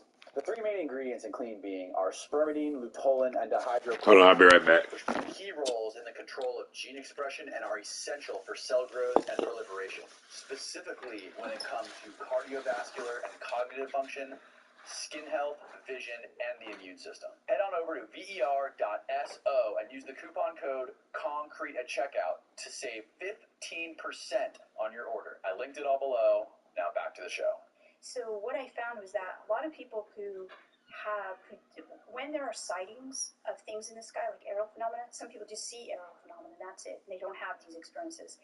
Other people might even have the experiences and not even in that vicinity and not even see something in the sky, but have experiences of it, which I found strange. And again, I'm not concluding right now as to what's going on because there's too much, I just don't know.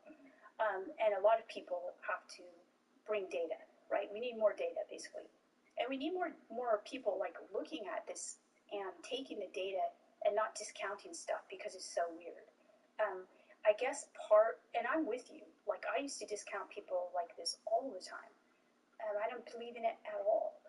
I think that what we need is, we need someone who's like that, who comes along and says that, I was kind of trained to look at weird stuff because I'm in religious studies.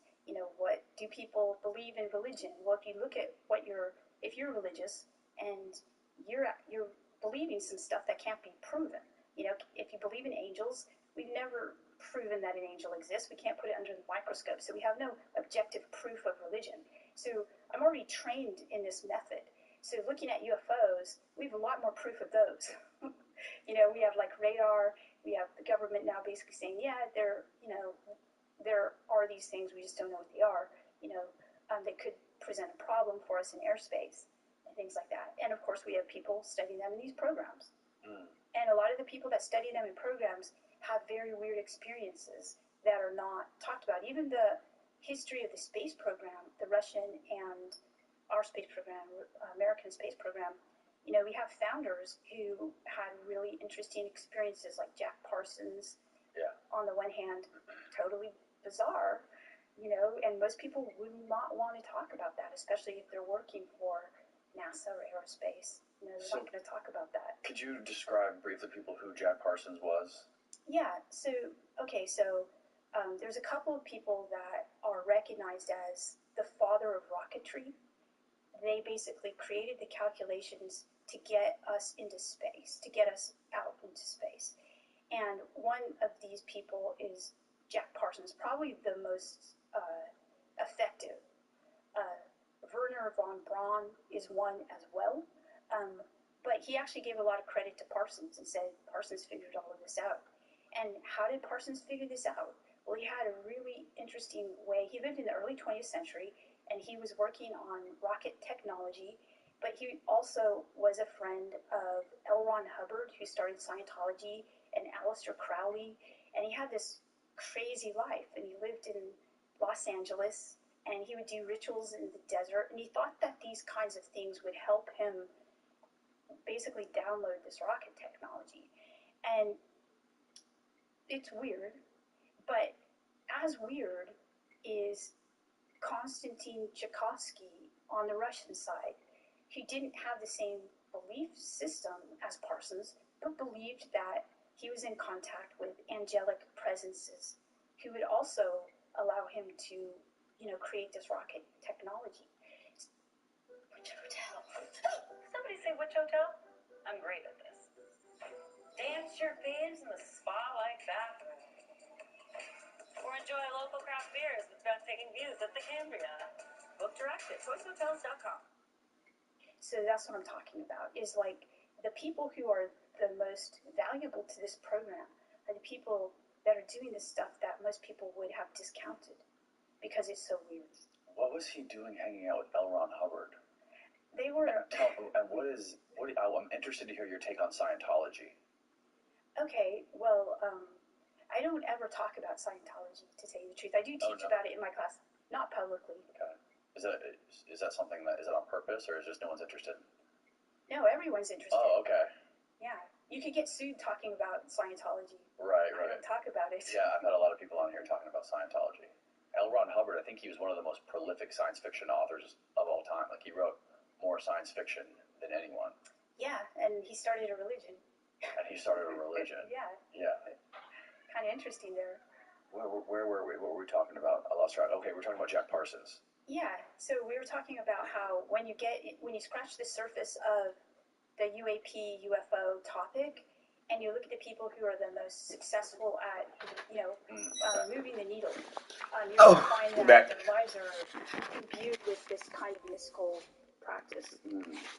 And what is it about these people that they are able to do these quote-unquote downloads that they talk about, that you talk about in your book? Like, Tyler has this specific protocol that allows him to connect with nature and this network of nature.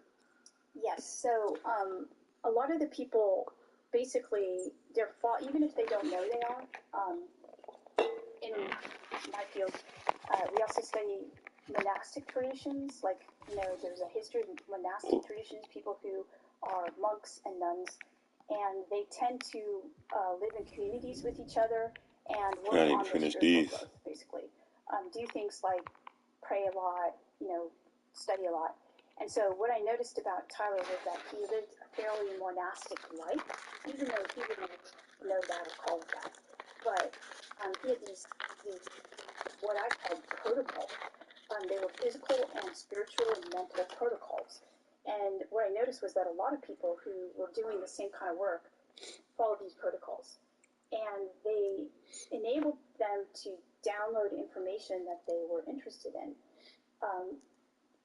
They could be useful things like technologies, or, other things like artistic things, projects and things like that. And so when I finished American Cosmic and it was out there, a lot of people with this ability reached out to me. And I met a lot of very incredibly successful people who were doing this their whole lives, doing this similar thing their whole lives. And so I interviewed them too, because I wanted to know, what's going on, what were they doing, why were they doing it? So what I figured out, for the most part, is that religions, different traditional religions, were the traditions that held these technologies, and now I see these protocols as like body technologies or, technologies of connection. And they would enable people to be super creative and help culture in many ways. Like Teresa of Avila is a doctor of the church. She was able to do this. She was a nun. And a lot of the tradition in the Catholic tradition, the saints, they were doing the same thing. They were, they had these practices that enabled them legally to connect to their God. But that's just because we didn't have a global society. Now we have a global society, and we can actually do analysis of what's going on when people are connecting. Harvard's done studies of people who meditate and how it changes, physiologically changes your brain structure, right? Yeah. So, so I think that this is, if I were to say the one thing I learned most from my work so far into UFOs is I learned about these protocols, and I've met a lot of people who do that. And that's what I'm interested in right now, is that, because it seems to me that the other stuff is a huge distraction. Because if we could just focus on this type of thing, it would, where people, they're able to resist being distracted by media and focus on what they actually are interested in. What are you really interested in? Instead of being hung up on being distracted by stuff and consuming stuff and going on to the next thing because you're bored. Right. So these people are never bored. There's this thing that creative people, specifically writers and painters, they talk about when they're trying to get into like a creative flow process of doing their work, is when they start working on something, whether it be a poem or a piece of artwork, they just start by picking up the brush and just like splattering paint everywhere, and then once they start to once time passes, they start to like get into this flow, and some people like to call it the muse, where this thing just sort of comes out of the ether, and creativity and things just flow through you without thinking. That's right. That's it. All right, that's right. It's similar to what Tyler was talking about, where he has just thoughts that enter his brain that have nothing to do with memory or anything he's ever learned. They're just ideas that come out of the ether. Yeah. So he's not the only one. There's so many people. There's so many people like that. So yes. So to me, that's the most interesting thing. And I was, and a lot of people were very interested in it. So I gave a class on it, and people from all over the world took the class, and a lot of people who were doing it, because they want to know, what am I doing? Are other people doing this too? But so the idea is that our bodies we're at the cellular level, it's all electronic, right? Like the electrons in our bodies that make up our atoms and our cells and our DNA and everything about us, and we're like 90% water. And the idea behind this is that, I'm sorry if I'm messing this up, but that our bodies are like these radio transmitters, and that like if we can treat our body the right way and eliminate all of these outside peripheral signals, that we can connect to some sort of network. Quality sleep means that we are 100% there. We love playing with our kids. We like sports. We like being outside. What they do, Shady Slim?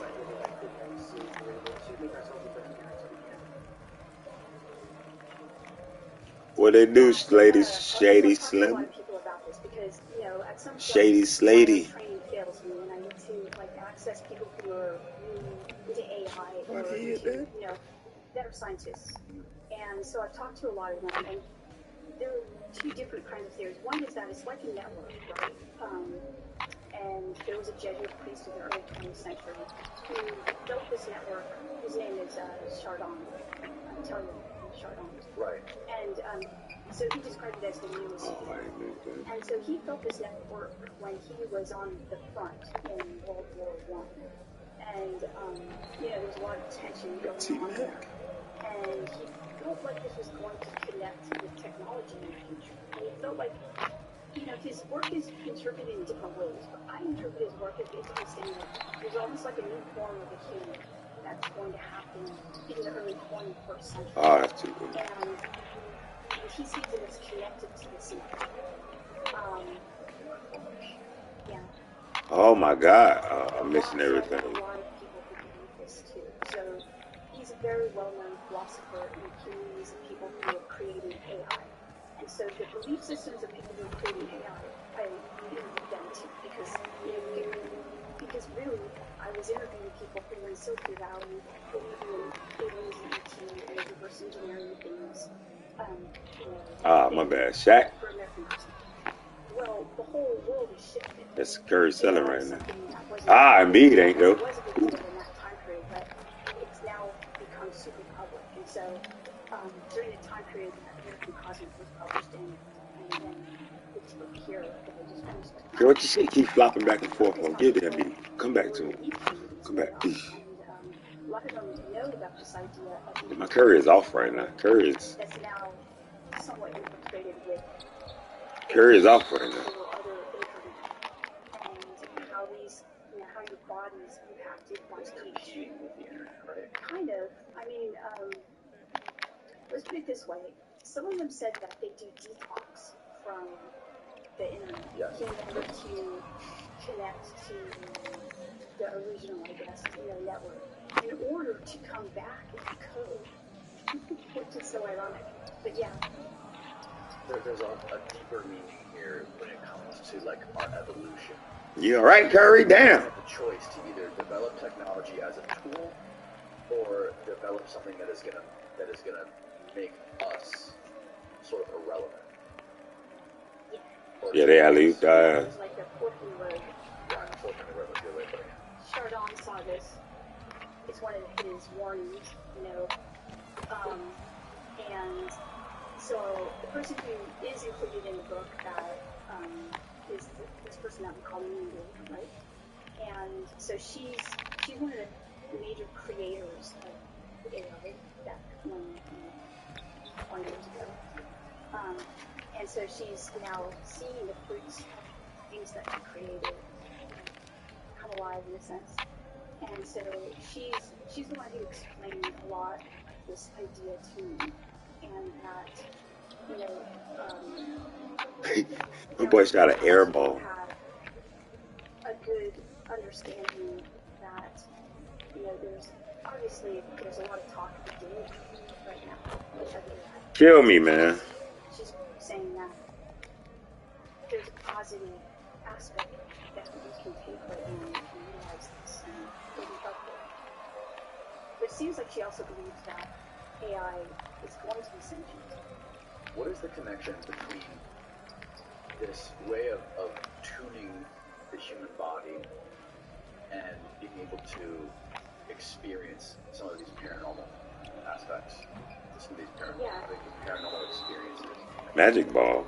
It's pretty well known in Buddhist communities of meditators and also within Catholic culture that if you pray, I mean, we're talking about the monastic traditions.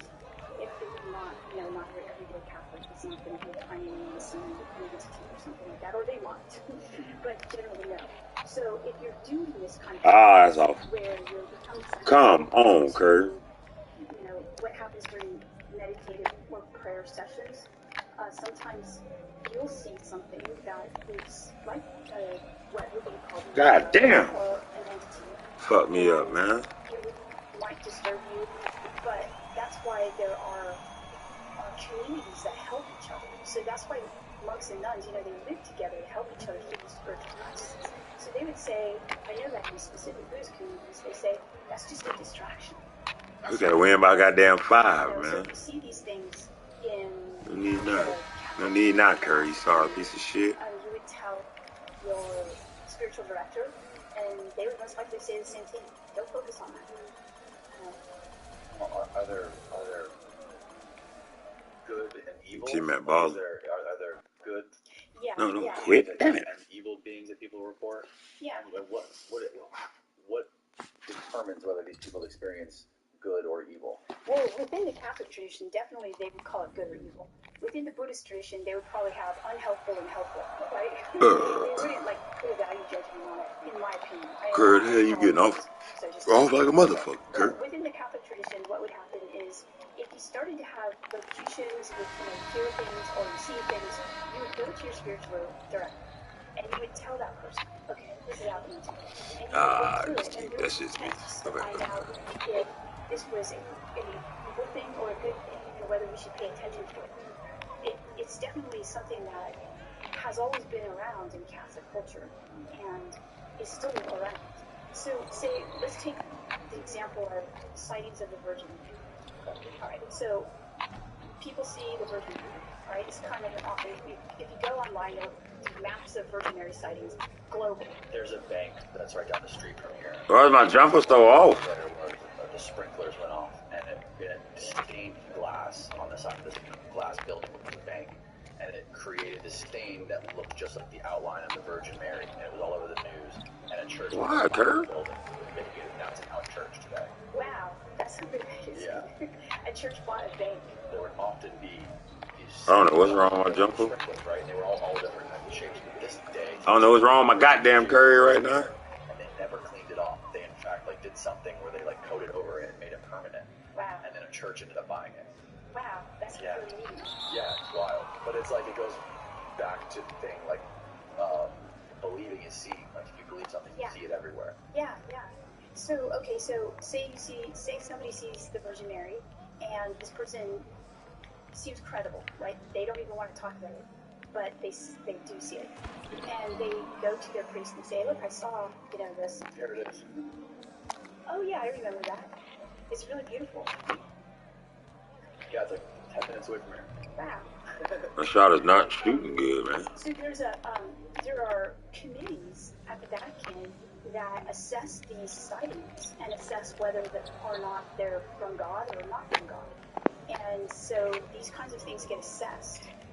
And that's not in secular culture. So if you see something and you're like, whoa, I saw this, Look at you, man. You alright?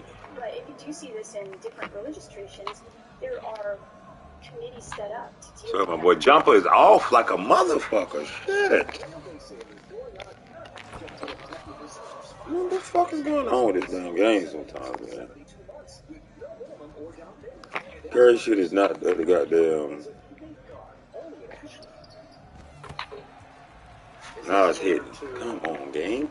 It's in the same fucking spot. There's a person that can't remember the name of this person, but there's a person who determines who is a saint.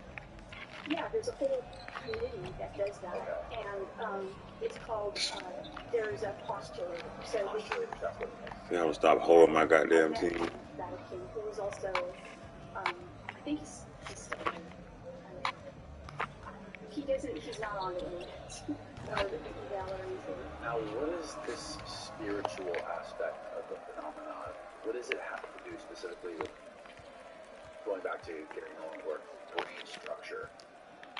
And he talks about specific brain structure and a specific part of the brain that is developed in these. I think it's like what? It's like 1% of the population. I don't know what percentage it is, but he was studying.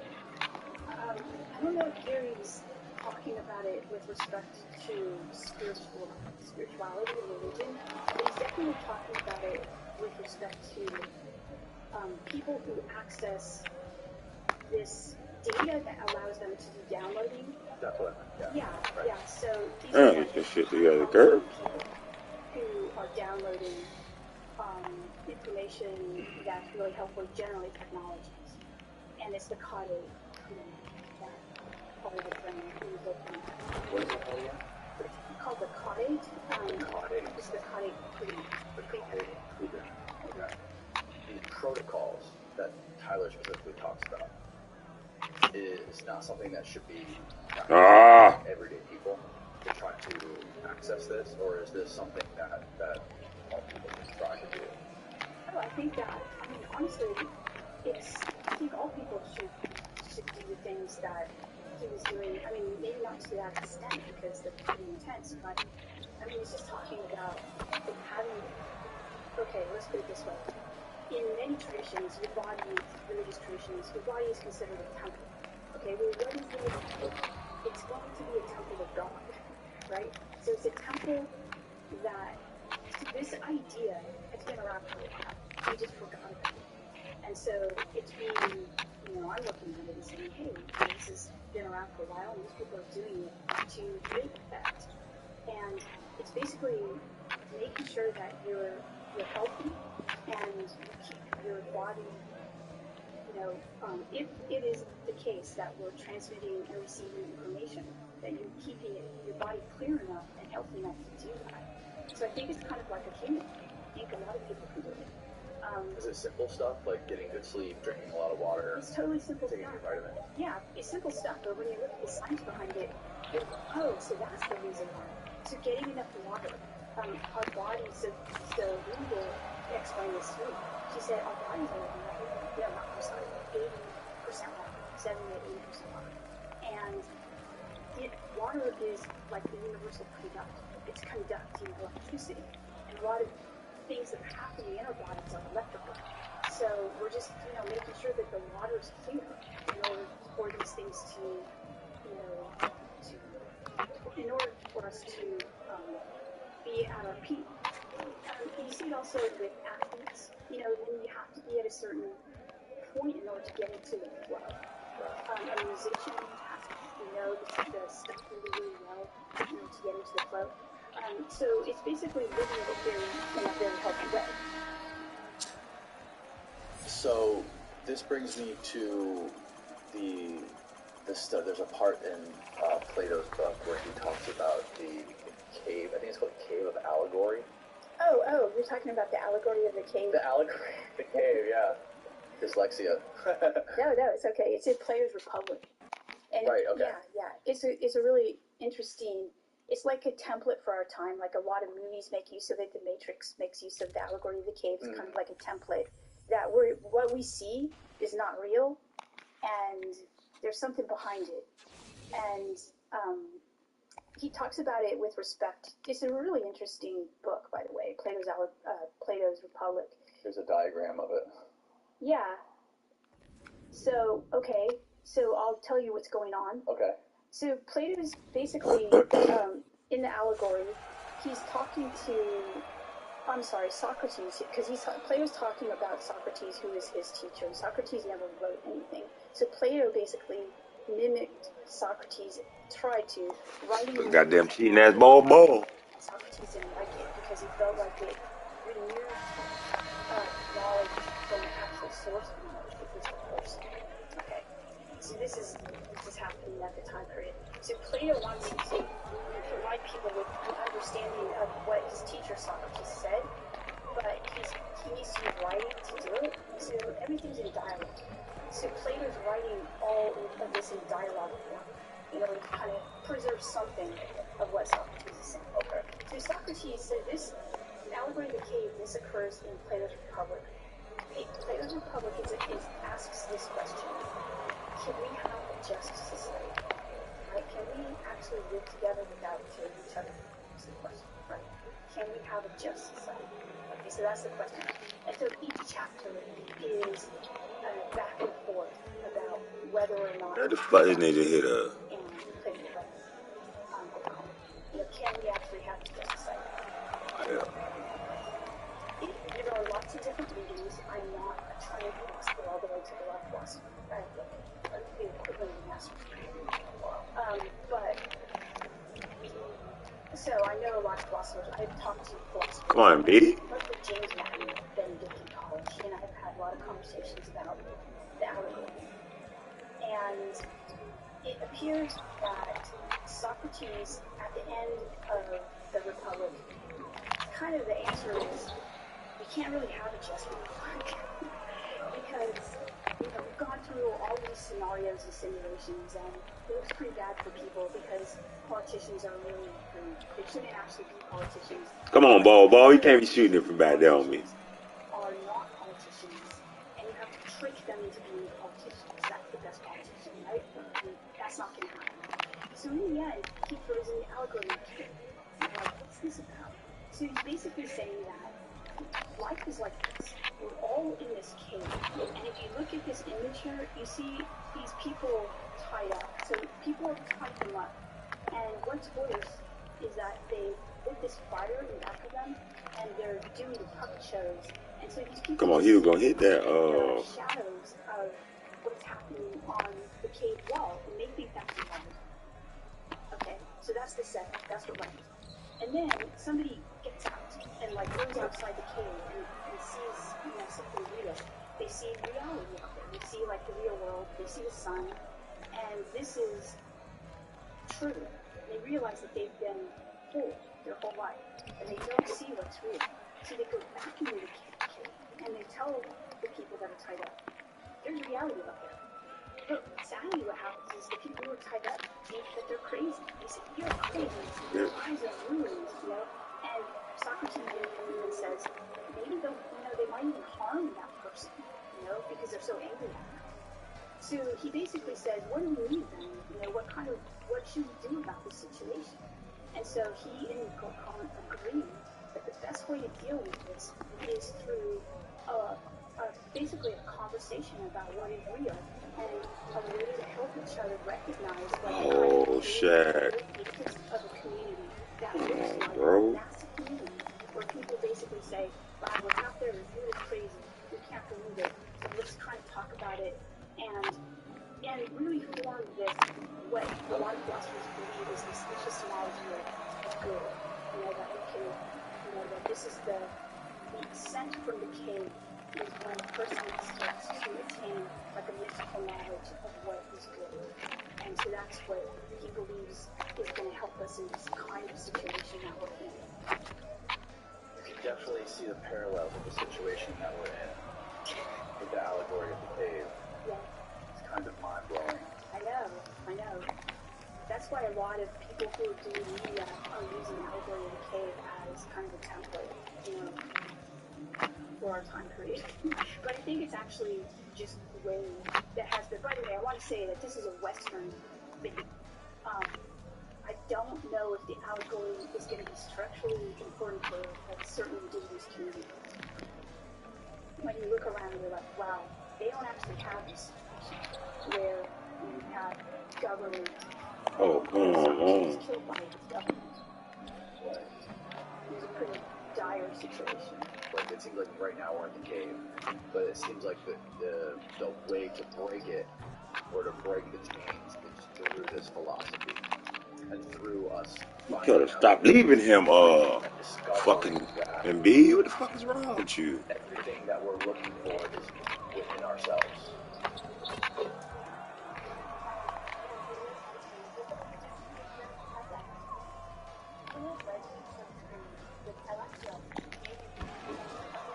You ought to walk over here.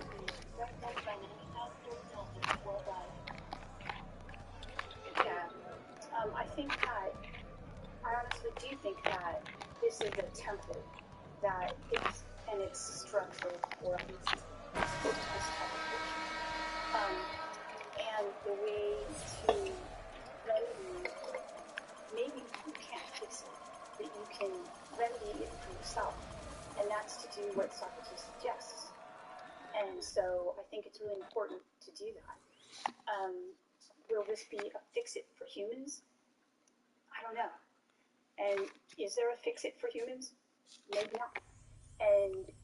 But if there is, we have to look at these kinds of things. So I find correlations to early Christianity too, because when Jesus was talking to his community, and by the way, this would be something that they would have known about because, we're talking about a very Greek-informed Jewish community in the first century.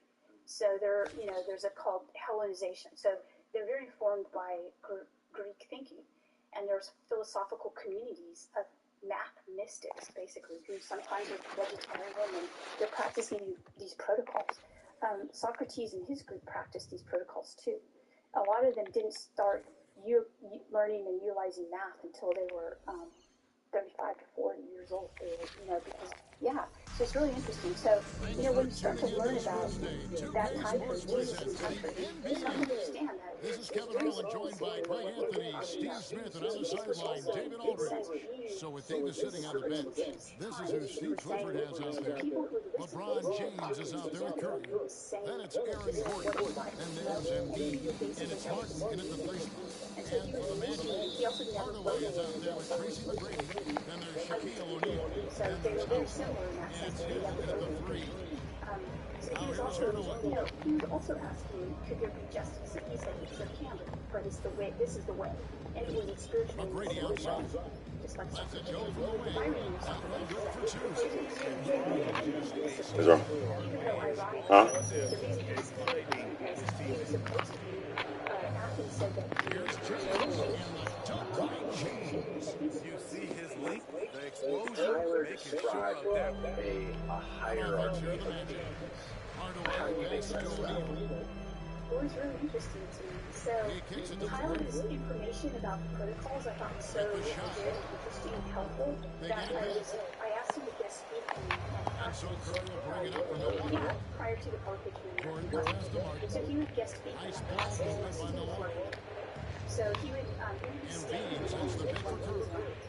and students would come packed into my class. 6 to shoot. And he basically talked to them about their own Drops in the tray. lives and what they were Sometimes that shot feels like the equivalent of a layup, but it's 3 points for Curry instead of 2.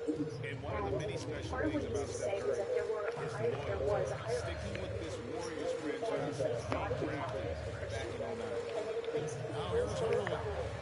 That one's good. Like, This is where the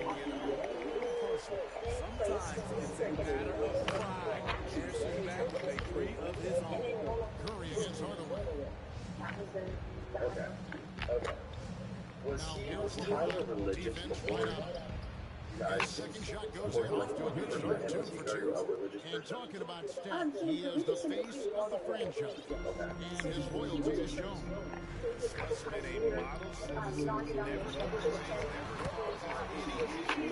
Really knows how to work with the team. Damn sure can't eat too bad. To go with it. And here's Curry, following the three from Tracy McGrady. And again, Milwaukee with the dribble. It will be a rare night that you're going to outdo Stephen Curry in a game of matching threes. Here's McGrady. The shot misses, and Milwaukee will come the other way. Curry deciding where to go with it. No good from outside.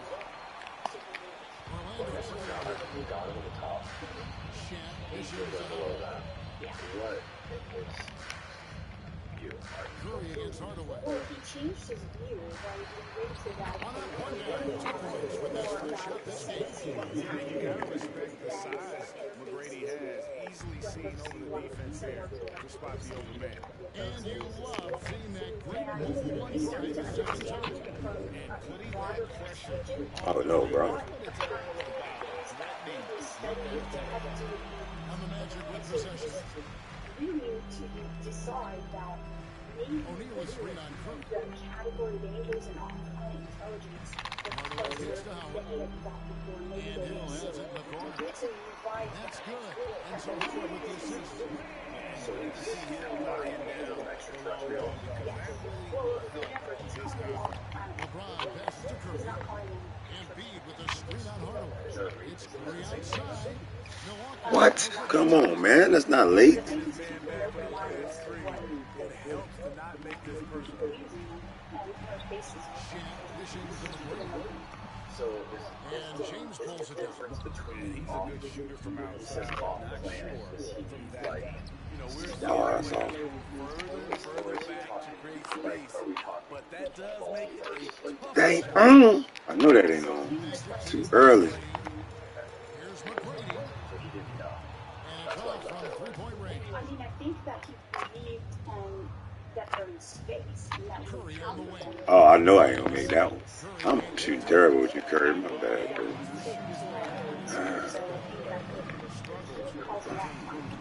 me, this is when you want to focus on creating for others.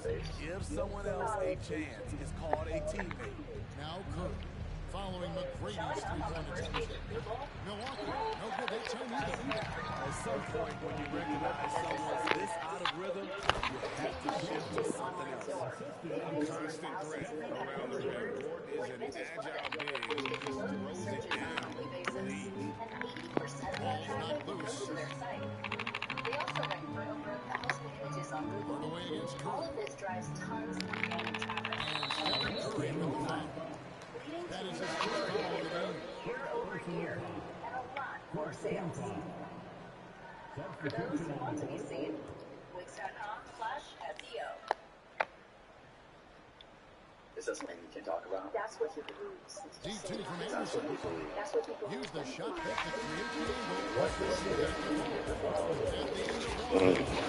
The objects that the Navy pilots are seeing, like the Tic Tac objects and other real guys. And this has been a fairly close game in the first quarter. It was only the Happens Tic here in Tac the second. videos that And I I'm was going able to to look at the get scoring to look approach at in terms of where the points are coming from for the Magic. and Well, not in be my able to. opinion, So the he way looked at the those three has and he been said, falling for them here early on, you have to think they'll keep firing and he away. said, that's One pretty other simple. thing they've done well today, That's what he guys. said, that's all he said.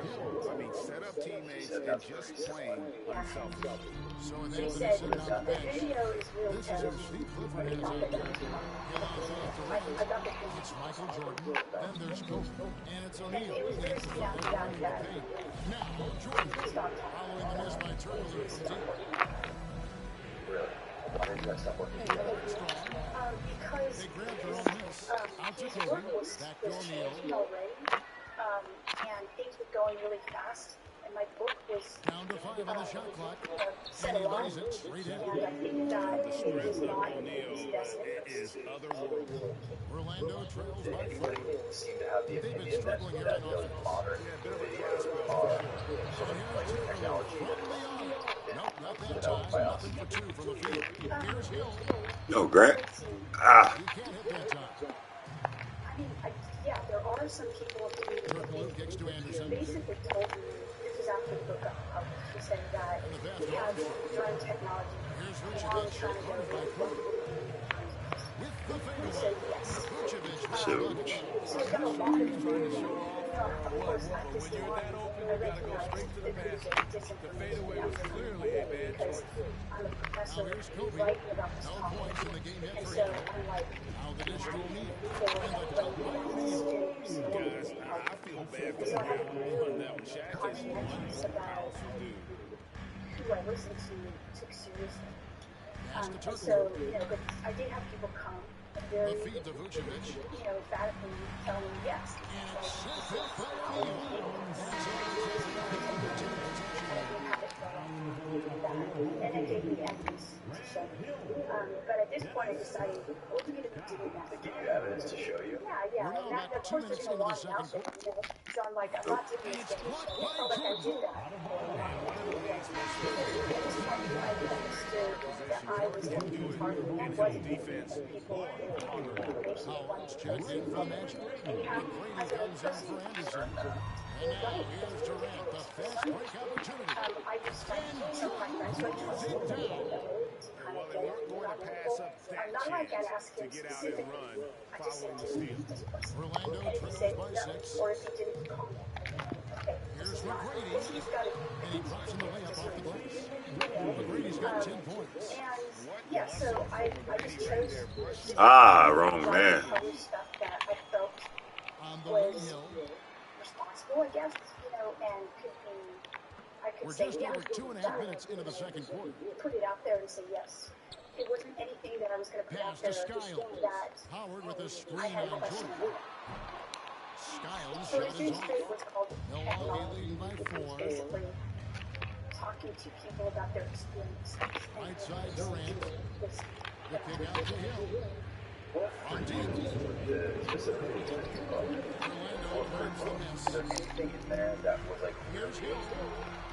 something that like Here's blew your Skiles. worldview out of the water or like As the whistle blows, he'll shoot 2 free throws. Yeah, way to play in attack mode and get to the line. And taking a quick look here at personal stats for Milwaukee. Getting stuffed on every attempt. Great job getting the hands up so far, making life difficult on shooters. And they're making their own luck with how hard they're playing, forcing turnovers and turning that into offense. Here's what Orlando's going with right now. Shaq is checked in for Howard.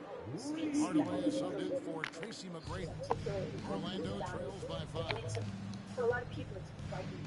Skiles the pass to Hill. Shaq is screen on Gordon. A technology that we created. And the basket by Hill.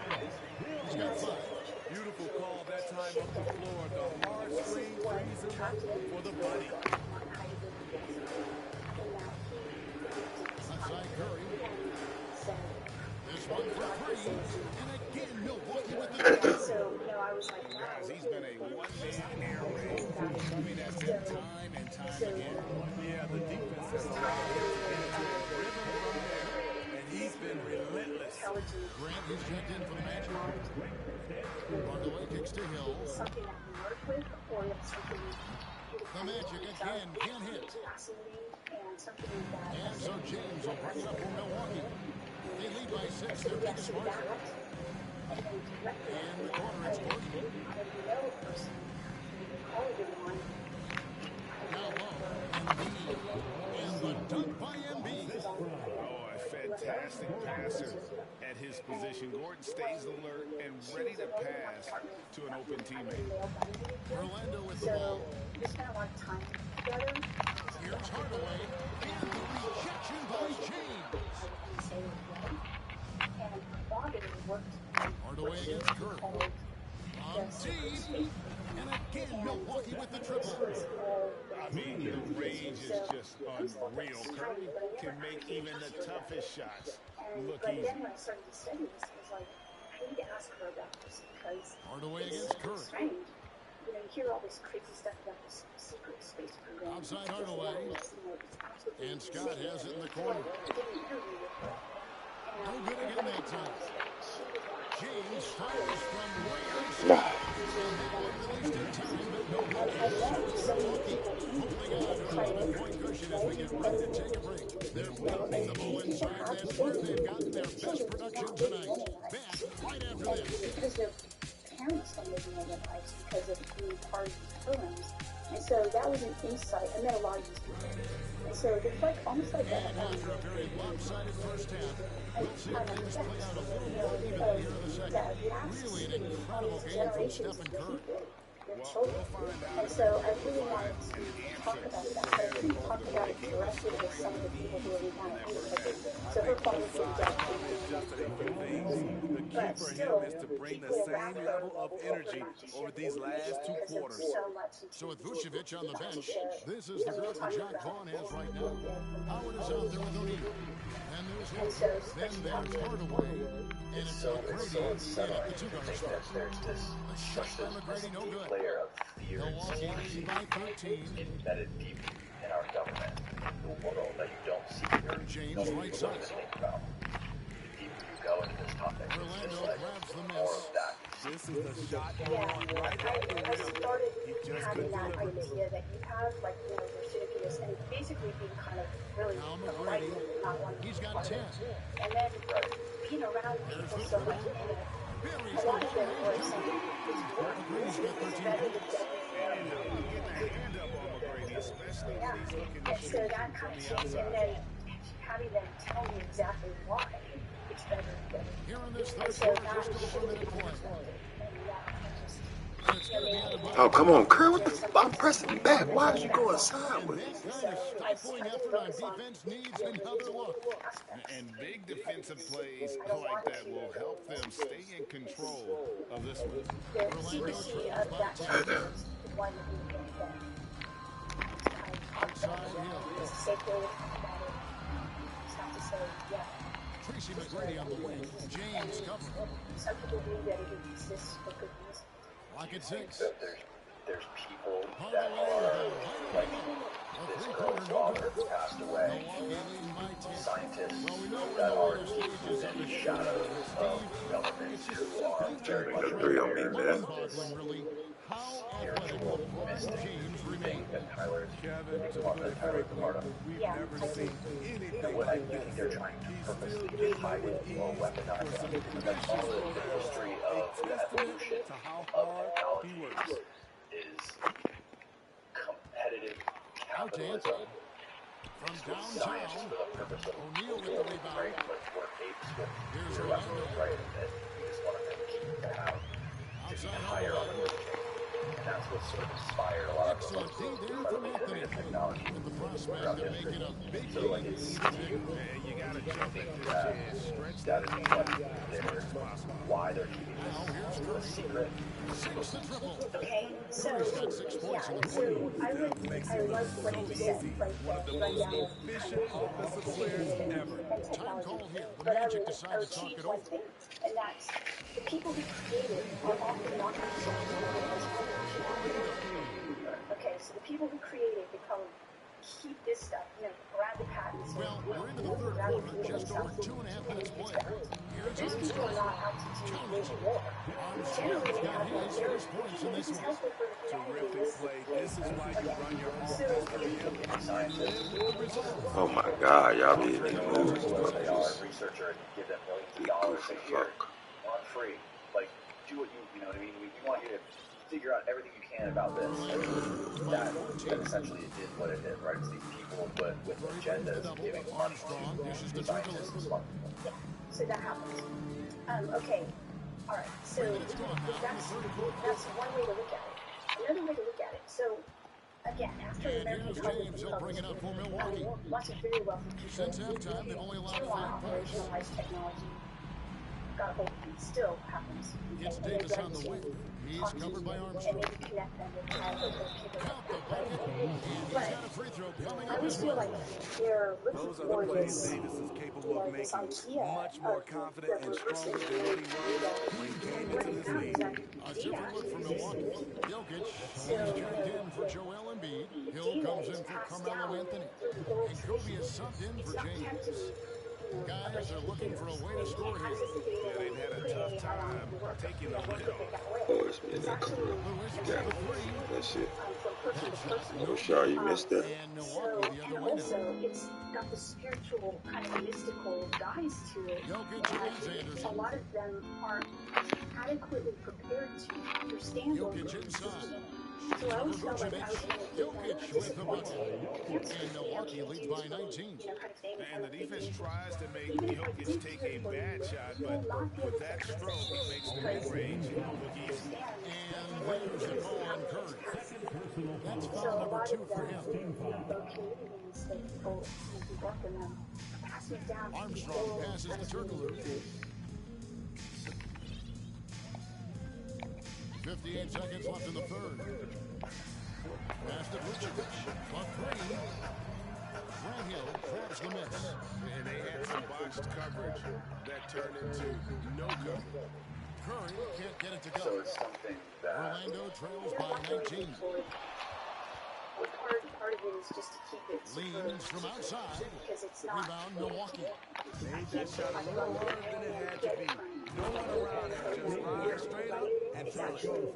He makes the tough pass look it easy, seems like something but that he even if also, somebody with wanted that to, vision, always going to find used as a the weapon. open man. It's not something somebody can Here is weaponize. Armstrong. Yeah, and that's The kind pass of to cool. Turkoglu. Because once you discover it, it's like a whole nother thing, like a whole nother 17 seconds left to play here in the third.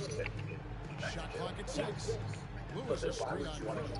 Why would good people want it? The Magic again Okay, so can't hit. I think that we have to understand that we're living in a world of kind of like a war. Hill Right? with Like it. there's a lot of war going on. Stolen by Lewis. It's not actually the war we see in Ukraine, right? It's not that kind of war. So it's It's more Milwaukee of sitting on a 21-point but it lead. has Come on, Grant. Defensively, they have gotten after it, contesting every shot. What they'll buy, what they won't buy, whether they're And a vaccinated quick or not look now at vaccinated, the you know, State it's Farm actually in real assist time of the happening. game. And so, so we have to understand that those interests, you know, our security is a lot based on the battles on this war. Puts it right where it needs to be. So, Man can do something with it. our security, well, it's really easy To this point has not been evenly fought contest. So with Anthony sitting on the bench, this is who Steve Clifford has out there. Davis is out there with Hill. Then there's Edwards, and it's Nikola Jokic, and it's Jordan looking at the points. Checking a mind war. Oh no, my bad, man. So what you're describing is like human being. We are almost already cyborgs. We're always spending we spend most of our time staring at iPhone screens or whatever, and it's easy to Jokic that kicks kind to of Jordan. stuff. That media is very easily Over manipulated McGrady. 6 on by the shot somebody clock. who has an agenda. Jordan with the bucket. And by the way, And Milwaukee leads by 21. I learned about That this time the when I screener rolls, and freshman in Jordan has room to university. get the shot. That's still. So I was taking classes in nutrition, A different look from and I was Milwaukee. at Shaq is checked in for Jokic. Joel Embiid comes in for Anthony Davis. all my And nutrition Kevin classes, Durant is I subbed learned in for about Grant how Hill. to make healthy Shaq food passes to like Hill. that, but I didn't actually. To I the learned about inside. how we can make square tomatoes through Here's genetic Hardaway. engineering that And he cell. drills that And bucket. yeah, Sinking right through off the back iron. and how it It's that in-between area, the mid-range. It's where you so things like that. I find it like, whoa. Okay, so this is what it's about. Jordan with the bucket. So, yeah, so Another play. this This is how they built the lead, calling on the right Edward guy Bernays is at a the right time. wild character. The reason why they stayed aggressive and they have not let up this entire night. And at this point, I guess he's I'm the guy who expecting brought to. consumerism to the United States, right? Like he's the one who developed it and like brought the What up, subconscious T? mind into marketing. yes, yes. One of the great About a one of my minute and a favorite half parts in the fourth quarter now. about that documentary is how he consulted with I think it was either an agency or it was with the company itself. I think it was Betty Crocker. And there was a cake mix they were trying to sell more of. People weren't buying it, and they founded a focus group where I guess they studied housewives. And the housewives felt guilty making this cake because they didn't do enough work. So they added an egg. Let's just follow the instructions, crack an egg. Yeah. And now they felt like they were doing the work. They didn't have that guilt anymore, and then started flying off the shelves. Yeah, so grenades is kind of, all over our culture. Huge inroads into everything. So everything that we think about from that perspective, like our, what we eat, everything. The brand. Yes, the brand. And then I was just talking about this on a podcast a couple days ago. The food pyramid. Yes, it's like upside down. Yeah. It's like a bunch of lobbies. Evo Ja, nice. They're coming out with Ja Morant tomorrow. Dark Matter Ja. But if anyone teaches it to me like, hey, this is kind of terrible, and people are going to do better. They don't teach it to me like, okay, this is the best way to do it. And oh. that's why, by the way, I started to take classes. And that's okay. When you miss it, right guy taking Yeah, so there's no like self-consciousness about if you want to make this free, so what if it sells better and Two free throws coming up. Officials on the call with the foul. clearly a foul. Shaq Step. They are making it rain from the three-point land right now. And the coaching staff continues to encourage them to let it fly. That's what I was learning about. There was no self-consciousness at that time. I hope that changed since I was a freshman. Right. There's this great quote in the show called Ja. But Anthony Hopkins, he's talking to one of the robots that he made, and he's talking about consciousness is like peacock feathers. And he goes, look at some of the greatest creations that humans have ever made. Look at the Eiffel Tower. Look at Mozart. Look at Rembrandt. All of it is just an elaborate mating call. Peacock feathers. Outside Curry. And it makes me, like that really makes me like, it's going to people like Elon Musk, right? Like who talks about this grandiose idea of I want to start a species interplanetary. I want to do all these great things, eliminate carbon emissions and all this stuff. It's a terrific story, but I've always questioned, like, is it really all just about becoming richer, making another $50 billion, making far more money? Like, I always question, like, these crazy billionaires, like, if I was Elon Musk or if I was Jeff Bezos, like, what is the motivation? Like, if we really drill down. Kobe. And I always wonder if it's just a big elaborate display of peacock feathers. It's a young Kobe. Kobe with the 8. Kobe with the fro. They supposed to have a fro on him. Kobe with the fro. 41 seconds left in the fourth. This is before the 24. This the real Cole. This the young Cole. Come down and bang on you. Change on you. Bow! Well, the question becomes, are they playing that much better now, or has their opponent taken the rest of the night off? Stereotypical cliche starting Kobe with the fro. Come out of high school. He was dating Brandy. He was dating Ray J's sister. The singer Brandy. That was his girlfriend. A lot of them are on the edge of suicide. Ooh! Kobe with the fro! I don't want to play that. I don't want to play on that one. Not many players can elevate. Brandy. Ray J. What a special talent. Just how amazing these athletes are in the NBA. Leave R. Kelly alone, man. R. Kelly had nothing to do with that conversation. Leave that man alone. And Socrates said this in They railroad R. Kelly. R. Kelly ain't did no shit like that. He said, once writing happens, he was criticizing the technology of writing. He said, once writing happens, people Yeah, that man doing all that damn time for nothing.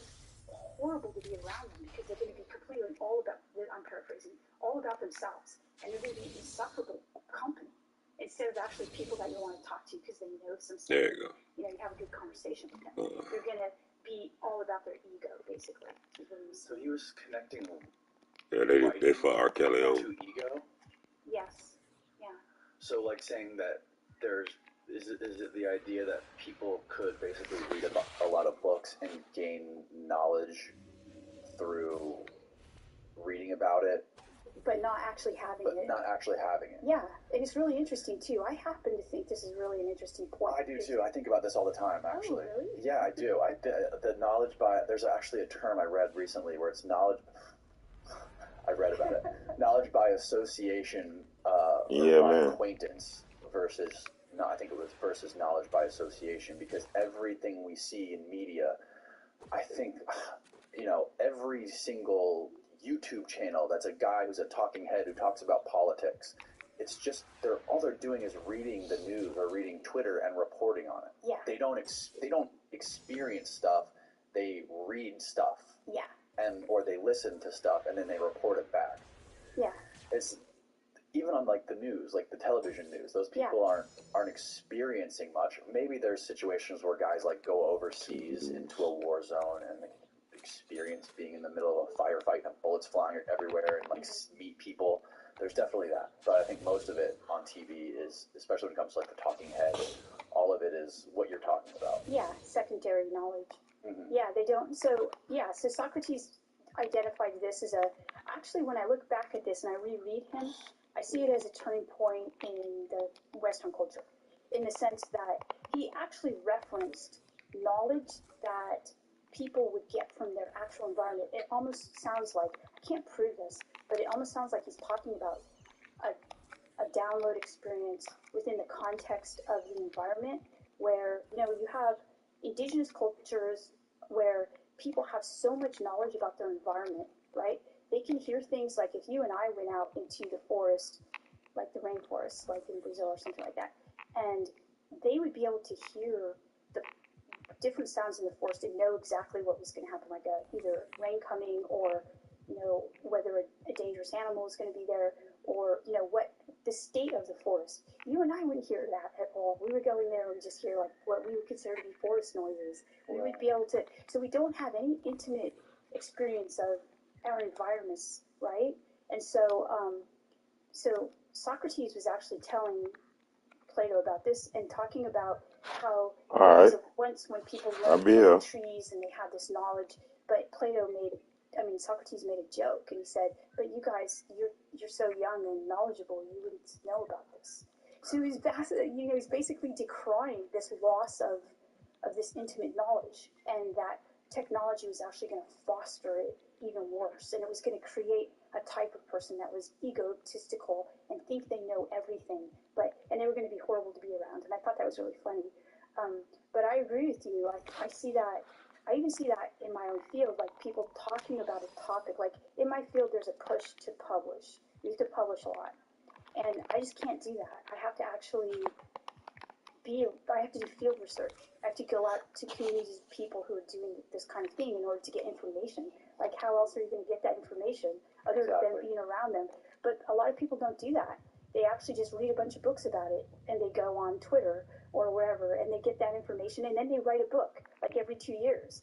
And I just can't understand how, first, they could think that that's responsible, but, put it out there for people to read, because you don't actually know about what these people think or what they're doing. That's why the data that's happening in the UFO community, are you actually talking to these people and listening to what they say? So there's this whole, difference in knowledge. Yeah, and some of the people that sort of like take the ball and run with it are sometimes very charismatic or very economically minded, or know how to make money and know how to capitalize on certain things. Yeah. And sort of run with it. Mm-hmm. And some of the people that are actually like experiencing the stuff or doing like the real work and the real research, sometimes they may not have the skill in communicating it, but the people who have the knowledge maybe have a better way of connecting with people and communicating a message. So sometimes I guess it can work hand in hand. Yeah. Yeah, like a lot of the people that I found that interface with this phenomenon, they don't have big platforms. And even if they did, I don't think a lot of people would be able to understand what they're saying because they're so, really, a lot of them are so intelligent and out there, you know, and they're talking sometimes in mathematical terms. Who's going to get that? Who's going to understand it in popular culture? Right. All right, let's talk about Jacques Vallée. So there's a chapter in your book where you mention what I think was one of the most fascinating parts that stuck out to me the most was you go to his apartment in Northern California. Mm-hmm. Can you describe what happened there?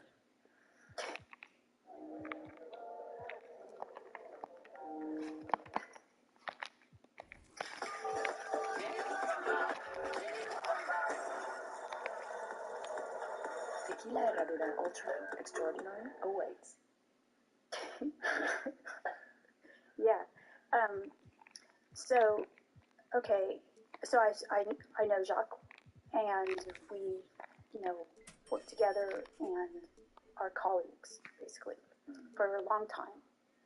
And I, this one time, I went to his apartment, and we were going to talk about the topic of the research that we were, you know, his research, my research. And so he has a beautiful apartment and has an amazing view of San Francisco. And so we were in his apartment, and he showed me his library, which is really amazing. And he had a lot of, you know, historical things from the history of ufology in the United States, and things from you know, European Catholic history, like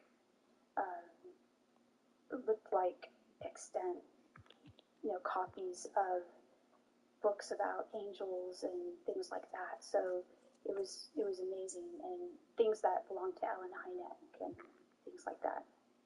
And Alan Hynek was the guy who started Project Blue Book. Yeah, he was one of the people in the head of Project Blue Book, like the main scientist. And Jacques worked with him. Yeah, Jacques worked with Alan Hynek. Yeah. And they were both, part of the reason for that chapter was I wanted to talk about the elements of the mystical elements that each were interested in, which include, they were not affiliated with any Rosicrucian temples, but they were interested in Rosicrucianism. What is Rosicrucianism? Okay, so Rosicrucianism is an esoteric tradition that looks like it comes from about the early modern time period, but its practitioners, a lot of its practitioners say that it goes back to Egyptian times. But it looks like depending on which histories of it you read, you'll get a different perspective.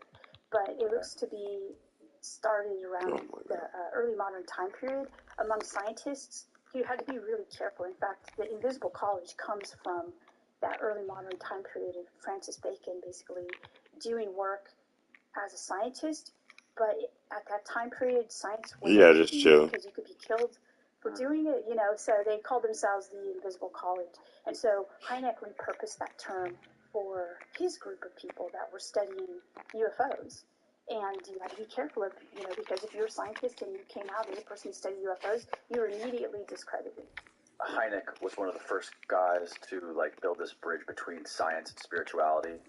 Is that that's all I be doing, bro. Just chilling. What this is about? I don't know. I don't think he was one of the first guys, but he's definitely a well-known figure who's not known to have done that. And so there's a focus I put in the book on his melding of the two.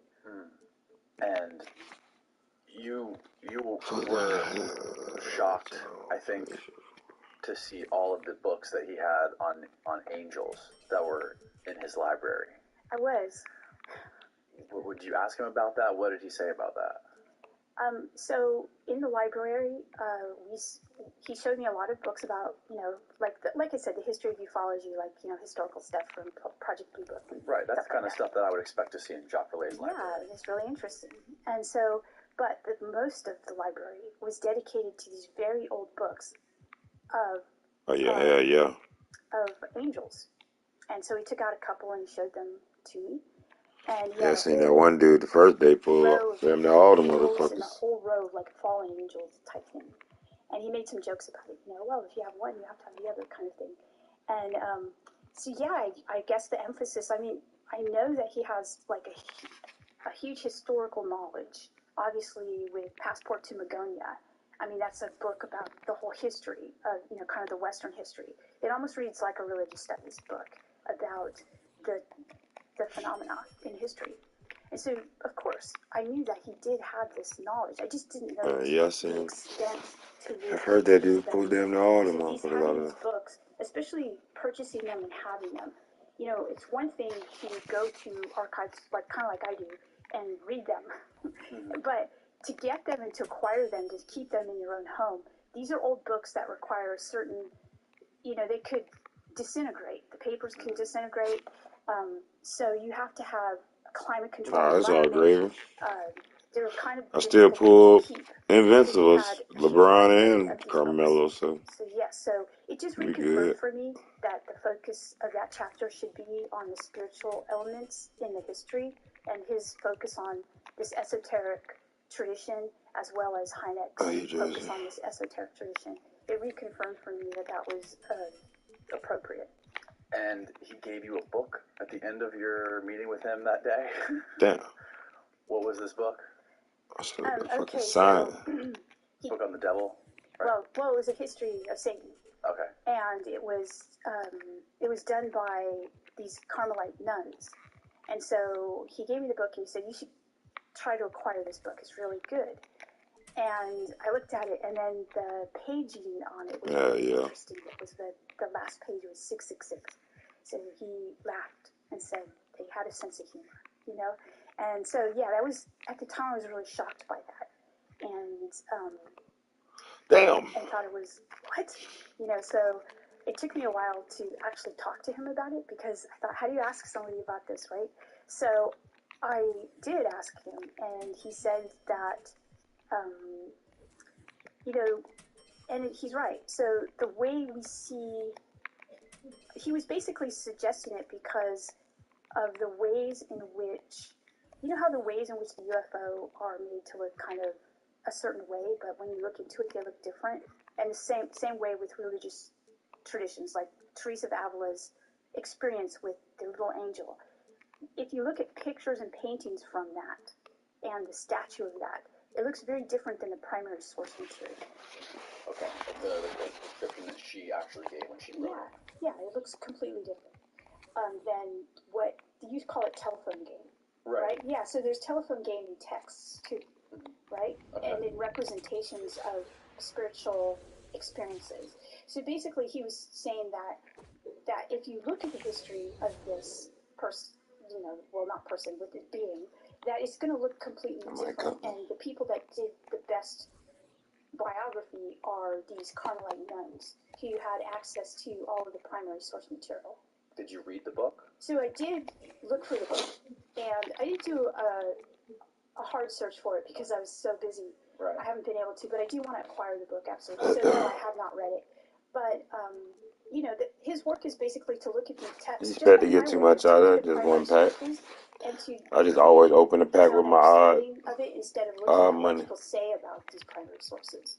So that's the work he was trying to do with that book, and why he gave it to me. I think he also gave it to me because I'm not sure. He's funny. He's got a good sense of humor. He may have been trying to kind of shock me. I don't know, but it was pretty funny at the time. So I'm sure you've done a lot of. It ain't like it's a I'm just interested $100, $200 pack opening. They ain't scaring me. Okay. And one of the famous quotes. You open one little pack, you can't really open it. The old Got a saying 94 out there, the devil has always been the church's best friend because he kept him in business. You've heard that, I'm sure. Yes. I'm just clearing the binder. Recently, who was teaching me all about the devil. He did a little documentary on the history of Lucifer, and he basically said that Lucifer was never real. Well, I mean, that's like saying God has never been real, right? So we can't actually prove the existence of the beings that people believe in, okay? There's no microscope, okay, this being exists. Right. Which is kind of an interesting critique of religion, because there's a lot I of ain't things played we with can him. actually prove the existence of. Like when we tried to prove the existence of atoms, you know, they kind of go around. Electrons move in different directions, and you know, so scientists even have I ain't a hard level. time I'm not level 50. I ain't unlocked. You know. like real kinds of things. Okay, so all right, so as a person who studies religion, when you start to look at Yeah, I know. the ways in which either Satan, and there is a name Satan in the Bible, which is the Hebrew Bible, Christian Old Testament, and New Testament, right? So, and Lucifer. So you look at these, you see that the Bible's created, it's basically a bunch of different books put together, and they're written by different So I tell you right there. See it? Zion, level 40, season prize, Zion. Okay, so the depictions When you look at it, tell you. like the Satan Zion. in the book of Job, for example. Only thing I want is You this. know, he's kind of like a friend of God, right? 38. So if you look at that depiction of Satan, and then you look at the depiction of Satan in other texts in the Bible, they look to be terrible or something completely different than that. So it doesn't look like there's like a cohesive person or entity that's Satan. Now, if you look at the extra texts that go into the formation of, say, Christianity or, you know, different, like, let's just take Christianity, that's what I'm most informed in. You'll see that there are other texts that talk about this being. And, you know, and then you have people that have experiences of this being or of evil, and they call it Satan. So I haven't listened to that podcast that you did with that person, but in terms of the unreality of it, I would say that if you're looking at a cohesive person, you know, or a cohesive entity called Satan, it's not cohesive within the Bible. You're not going to see that. But if you look at it within the various traditions that discuss this person or assume it, and, you know, in various denominations of Christianity, Satan exists or doesn't exist. So, you know, there are some denominations that don't talk about Satan. Even certain factions of one denomination that will talk about Satan or will not talk about Satan. So, yeah, that would be my answer. I think James Fox's creature in Virginia could have been Satan. Yeah, so exactly. That's my point, is that you have descriptions of weird things like that, and then people ascribe it to Satan. They say, this must be Satan, or this must be a demon, or something like that. And you still have that within Catholic cultures. If you have a UFO sighting and there happens to be the smell of sulfur and, you know, these beings that look like this, they're going to say the same thing because they still believe in that. That's still their culture. What did Nietzsche mean when he said God is dead? And you talked about before, like you weren't a fan of Nietzsche until like there was this weird. You talked about synchronicities a lot in your first book.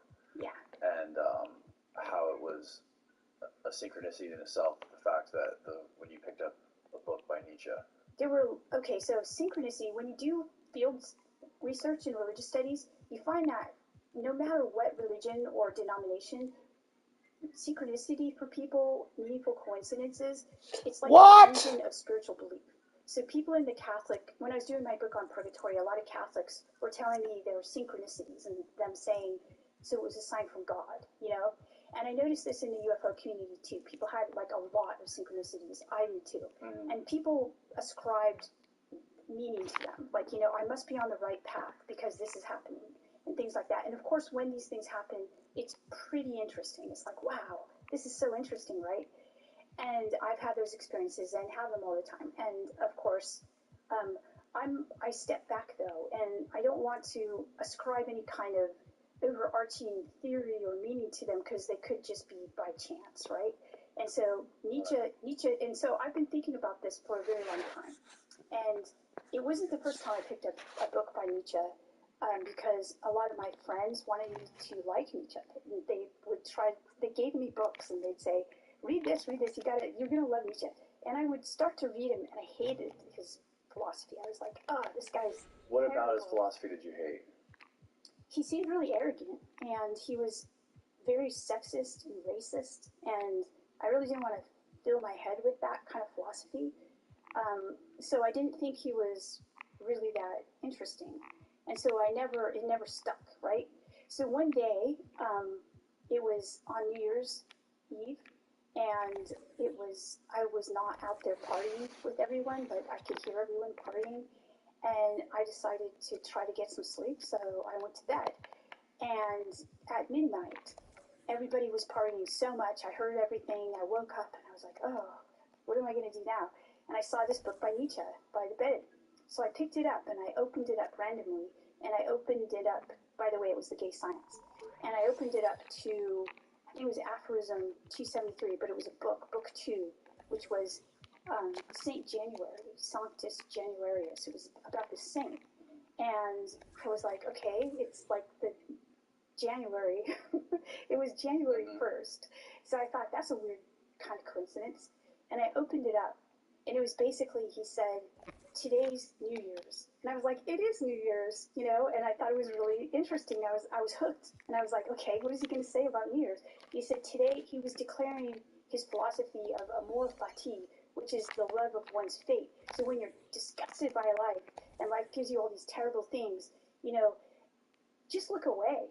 Like, don't try to fight it. Just look away from it into something different and more beautiful. And so that was that was some kind of revelation to him. He was imparting that. And I was like, oh, that's really cool. I like that. And I turned the page, and basically I thought, what a cool synchronicity, right? I really kind of, the feel of the synchronicity was really intense. The next aphorism, the very next page, was basically an argument against ascribing meaning to synchronicities. It was beautiful. It was one of the most beautiful things I've ever read. I was like, okay, like I was just about to ascribe significance to this synchronicity, and now I feel like he's telling me not to. Like, he literally is telling me this. And so I put the book, I put it down, and I was like, that was weird. And then I picked it up again, and I've been hooked on Nietzsche ever since. Yeah, it was really, really interesting. And it also made me really think about synchronicities, like what's going on with these things. And so I'm generally inclined to agree with him that, you know, he was really poetic in the way he said, don't, you know, when it seems like everything has this personal meaning for you, when something, even a terrible thing happens, it happens for the very best. Don't think that it's any kind of God that's leading you on your way. It's the most beautiful, it's the epitome of being alive when you recognize this as the beauty of chance. And I was like, wow, okay, I'm hooked on that interpretation of synchronicities. And so I try to, when synchronicities happen a lot, and they do, I think it's just something that is actually, just like Plato's cave is structural for Western society, I think that it's structural for being human. Like people from indigenous cultures also talk about this as well, and they say that rational science doesn't actually understand that when you're really in tune with your environment, like these things they just happen, and they're part of being human, and it's part of what makes being human fun and interesting. But you know, scientists are doing this too. Scientists are having some pretty intense synchronicities, and they feel like, you know, oh, this is it. You know, this is going to help me with this technology or this equation or something like that. So I think it might have to do with learning or being open to being taught by your environment, life, you know, something like that. I mean, to tell you the truth, I'm still trying to figure it out. Yeah. Do you think that this whole thing that's going on right now with technology and like ChatGPT and UFOs, do you think that this is becoming like a new religion for Western society? No, I don't think it's becoming a new religion. I think that people are there's a religiosity. Okay, so a religion is something pretty discrete. It has a beginning and an end. There's usually a person associated with it, like, you know, a figurehead. And it's an ongoing kind of formation that has dogmas associated with it. So what I see now with technology, and especially AI and its association, you know, there's what I would call a religiosity, and this is what I identify as the UFO thing too, because there are religions that focus and emphasize UFOs. Okay, so like the Nation of Islam, it's found, there's a belief in that religion that there's a mothership, and that in the end times the mothership's going to show up again, and that these little UFOs that people see, they're part of the mothership. They're little. Really? Yeah. This is Nation of Islam. So this is a distinct UFO religion. But what I see right now is this pervasive belief in UFOs kind of on the rise, given credence by the U.S. government, basically saying, with the Pentagon report and a lot of the media associated with it. And this is kind of this, a lot of times we can't prove that religious things exist.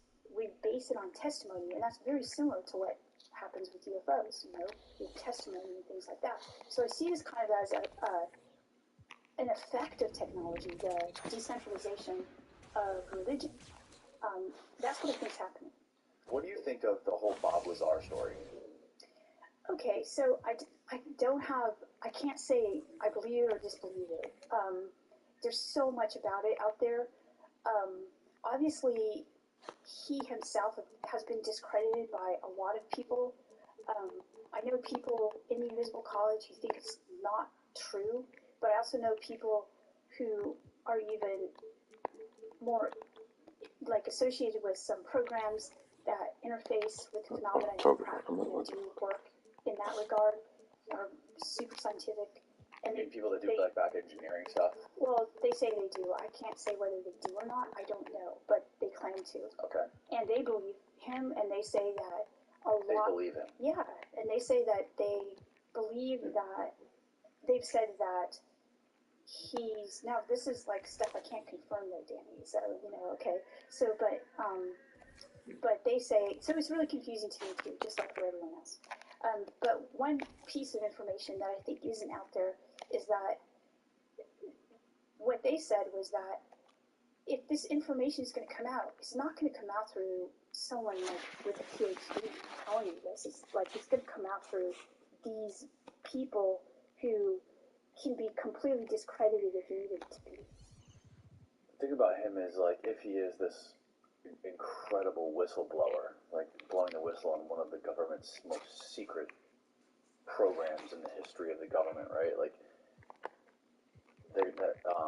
How is he still getting government contracts with this company and doing all this crazy work? Because if you think of some of the whistleblowers of our modern time, they're not still working with the government and living freely in the United States. I know. That's one of the perplexing things to me. And for me to have people on this side who are so invested in the UFO thing for years and years and years, their whole lives, and scientists adamantly against it. And then people on this side who have the same credentials, trying to get a hero, investment of time, adamantly for him. It makes it crazy. Yeah, it's so polarizing. Yeah. And why hasn't he actually done a real debate, with a scientist? Or he's done the public-facing stuff. Yeah, I don't think he would keep up with the scientist. I mean, excuse me, Bob was up for saying that, but... You don't think he'd keep up with them? No. I mean, they're going to be asking him specific kinds of questions, and I don't think he's able to... Or maybe he's just, there are clips of him saying he wished he never came out to talk about it. So maybe he's just sick of all the media attention. Why would he not want to? Why wouldn't he be able to keep up with some of the scientists? If he was one of them, he seems like one of the smartest guys ever. And he went to this super secret place with all these other geniuses. He was kind of a genius. I think because a lot of people who are, okay, so let's take Tyler. Tyler graduated from college, but barely. But really? Yeah, but has more than 45 patents in so a lot of these people who are geniuses, they're very specifically geniuses and they're downloading, but they don't have the infrastructure in their heads from years and years at MIT or something like that. They're I don't know what you call them, local geniuses. They're geniuses in this one specific thing. Right. What was he specifically good at? Okay, so he basically created the basis for a lot of biotechnologies that were used in different kinds of things. And he created companies that were sold on NASDAQ for $100 million and stuff like that. And this was all done like privately without being involved in like any. Were these like big government contracts, or were these just? No, he created these things. He created the patents for them, and some of them he worked with. He flew his first big thing that he created that was a biotechnology was an experiment that he flew on one of the space shuttles because it had to be done in like a zero gravity environment in space, and it was successful. But that was actually taken from him by the government, and so he was mad about that. So he quit the space program for a while, and he went privately and did a lot of this stuff on his own. So so then he worked with biotechnology companies to create these companies, and then he was recruited back into the space program. Oh, wow. Did he ever go into space? Almost. Yeah, he was like 60,000, or I don't know, he was like really high up, right? Because he would go up there in order to look, well, I don't know exactly what he was doing. I shouldn't really talk about it because I really don't know. But no, he was a pilot, but he never. Not at all. But he was the person who would help astronauts with stuff and mission control and stuff like that. And there was also there was a study by one of the women you interviewed based out of London who actually I found it was wild that the astronauts, the farther they got out into space, the more their brain changed, or the more their moral code changed. Is that what it was? Yeah, Dr. Ea Whiteley. She's at University College London, and she's a space psychologist, which I think she created that position because space psychologist. Yeah, so she helps people in extreme environments, and space obviously is an extreme environment. And she's a pilot, like an award-winning, she jumps out of airplanes and things like that. She's a pretty intense person. He about to get Invincible coming up, so time to get off of him. Psychology of astronauts and of people, pilots, and she's made flying safer for all of us. By the way, she's pretty amazing. Yeah, so the first 2 chapters of that book talk about her work, and so the further pilots. I'm about to get out this Luca. The more I'm about to sell this Joel Embiid. Can have like a panic that they're not aware. And then I might try to get Pippen. She's able to identify the panic through their voice, through using technology. She can identify like just the smallest change in their voice that shows that they're just about to have a panic, because the further you get away from the Earth, the more panicked you get, and the more there's a case for it being totally irrational. That's what I was talking about. Pieces of equipment. So I said I'm gonna get rid of that Luca and get rid of that Embiid. It costs a lot of money to have someone freaking out there. And so I have some examples of astronauts when they're out there having these kinds of experiences of kind of creating their own rules and things like that in order to, just because they're so disoriented from being in a place. I think that just from being in space, honestly, not a lot of people have been in space, like now a couple hundred people. So were they able to? I got all-time Pippen already. They're creating So I just try to be invincible. If it ain't in the highest card of that version, I don't want it. And she's also working with. So I got that mic. That's why I got that bronze. That's why I got that curve. That's why I went and got the Hero Embiid. I got 97 Pippen. I don't play him. And so she helped. I got the 99 best Grant Hill. That made safety. I don't want the low carbs. Flying safer for everyone. So she's working on this with UAP right now. I got 97 Mellow. Mitchell, one of the people that first described this and I psychological effect of going deep into space 99 Mellow. And like seeing Earth as like just one little thing. I got Mellows already. I don't need no more carbon loops. Disassociated from Earth. Well, he wasn't the only one, but he was one of them who actually did something about it because it changed him so much. But the idea that astronauts, when they go out and what they see, and then the Earth, obviously William Shatner just had this experience with Jeff Bezos's. He went out into space. Right. It was pretty horrifying for him, and he cried. Right. So a lot of people think how great it would be. Let's go out into space. But then when you do get out there, it's a pretty intense experience. Either sometimes it's good, but a lot of times it's traumatizing in certain respects.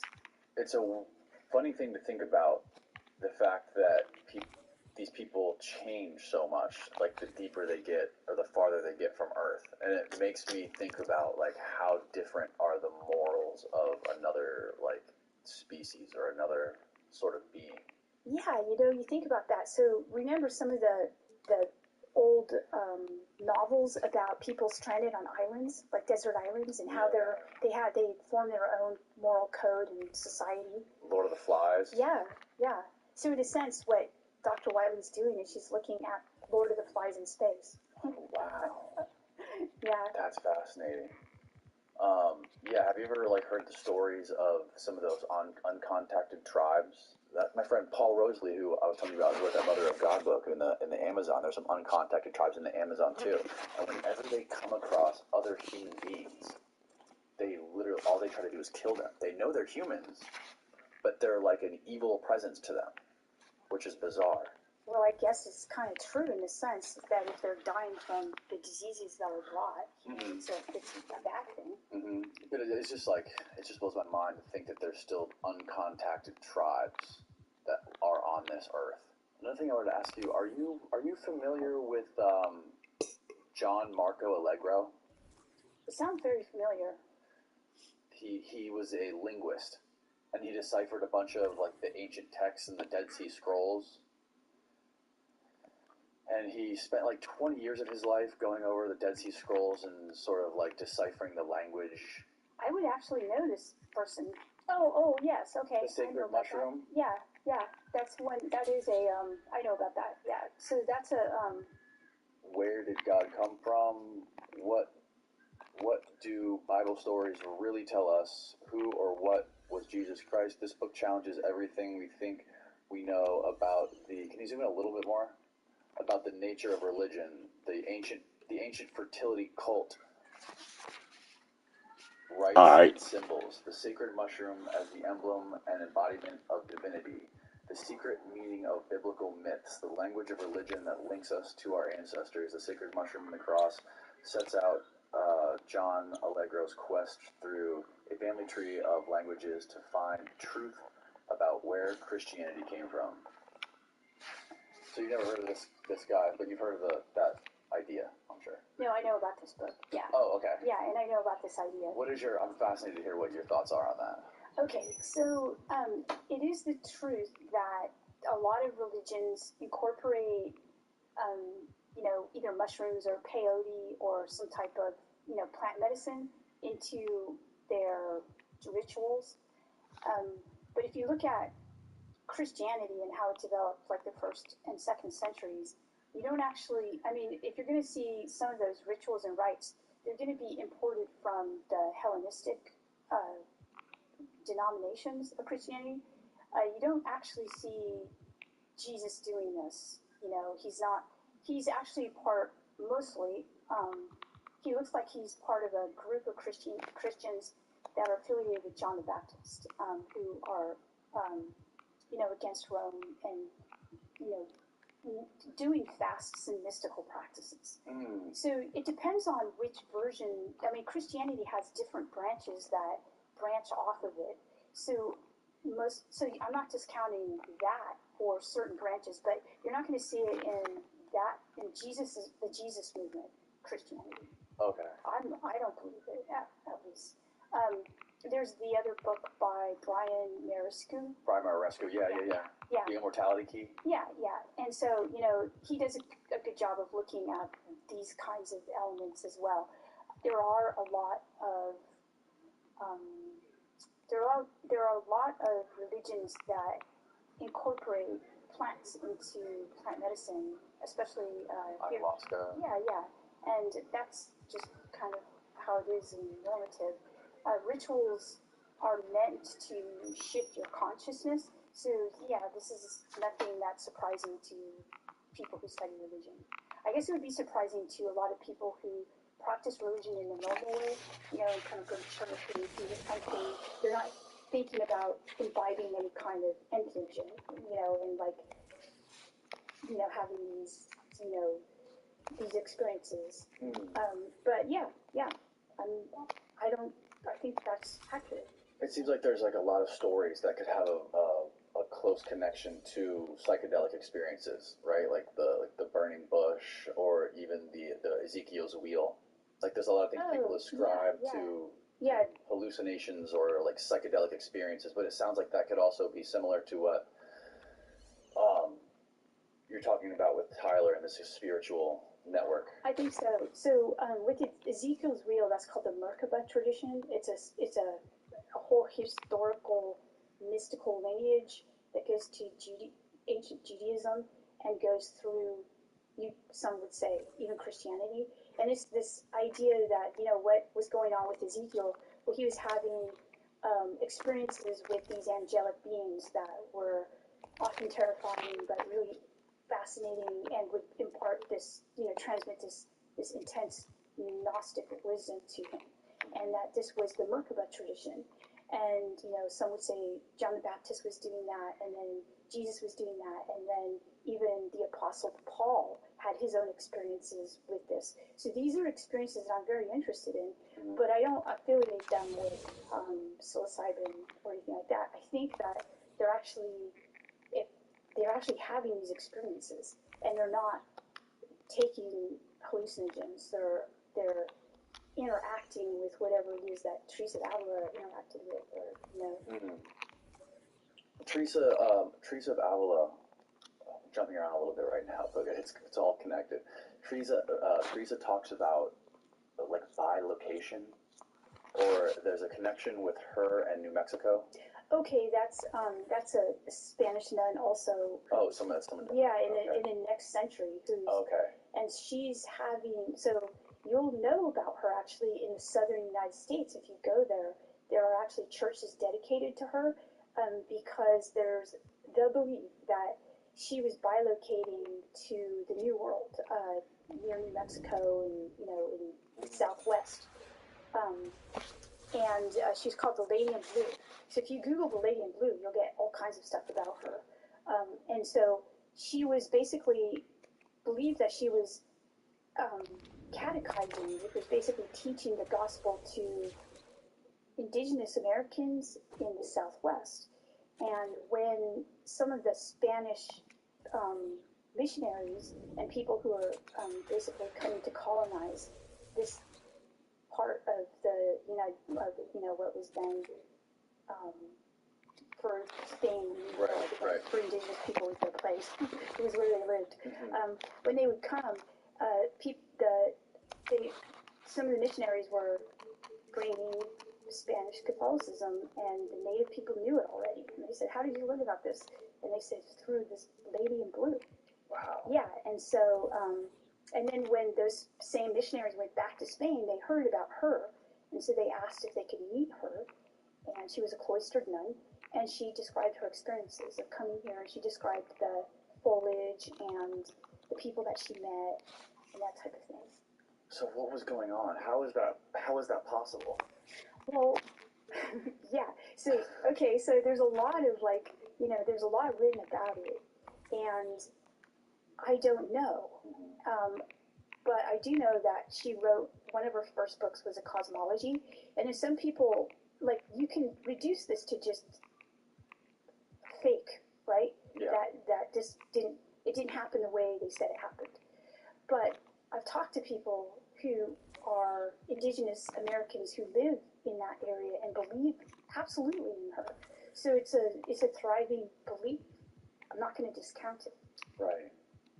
And going back to these crazy experiences that some people ascribe to, like hallucinations or psychedelics, like ayahuasca or psilocybin, it seems like it's a blurry line between what is that, like dancing elves or whatever it may be, and what is an actual UFO, like what we're seeing today. Yeah. So what I think about that, actually, I think that most likely they're going to a real place, that there's this real place, and it's perhaps, I'm not going to prove this, it's interdimensional. It's another dimension. Mm-hmm. And so people who are taking these drugs in order to access this place, they're going to that place.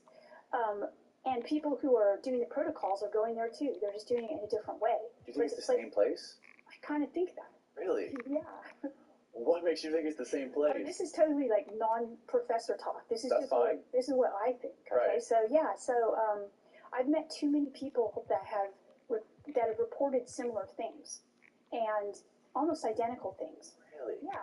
I mean, it's just after time, you're like, okay, well, and then there are the people that are doing the DMT experiments. Yes.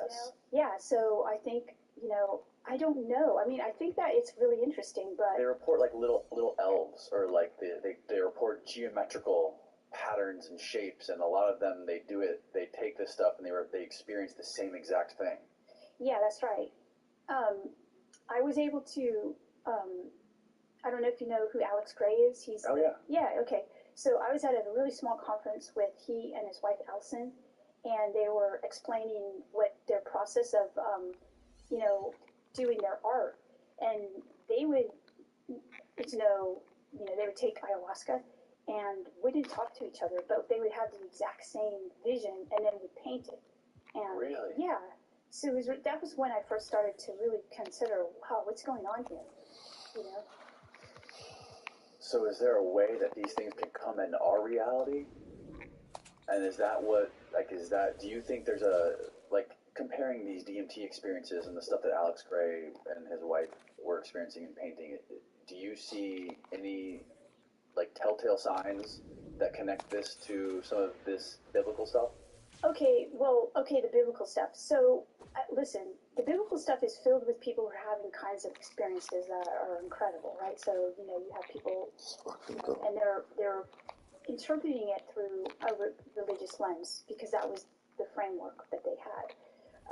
What I see today is when people are talking about these experiences, what makes me kind of pay attention a lot is that Tchaikovsky talked about this, like Konstantin Tchaikovsky. He's the father of the Russian space program, and he was basically calling out the artists and calling out the poets and the mathematicians and saying, we're the ones who can access this information and bring it down and create things in our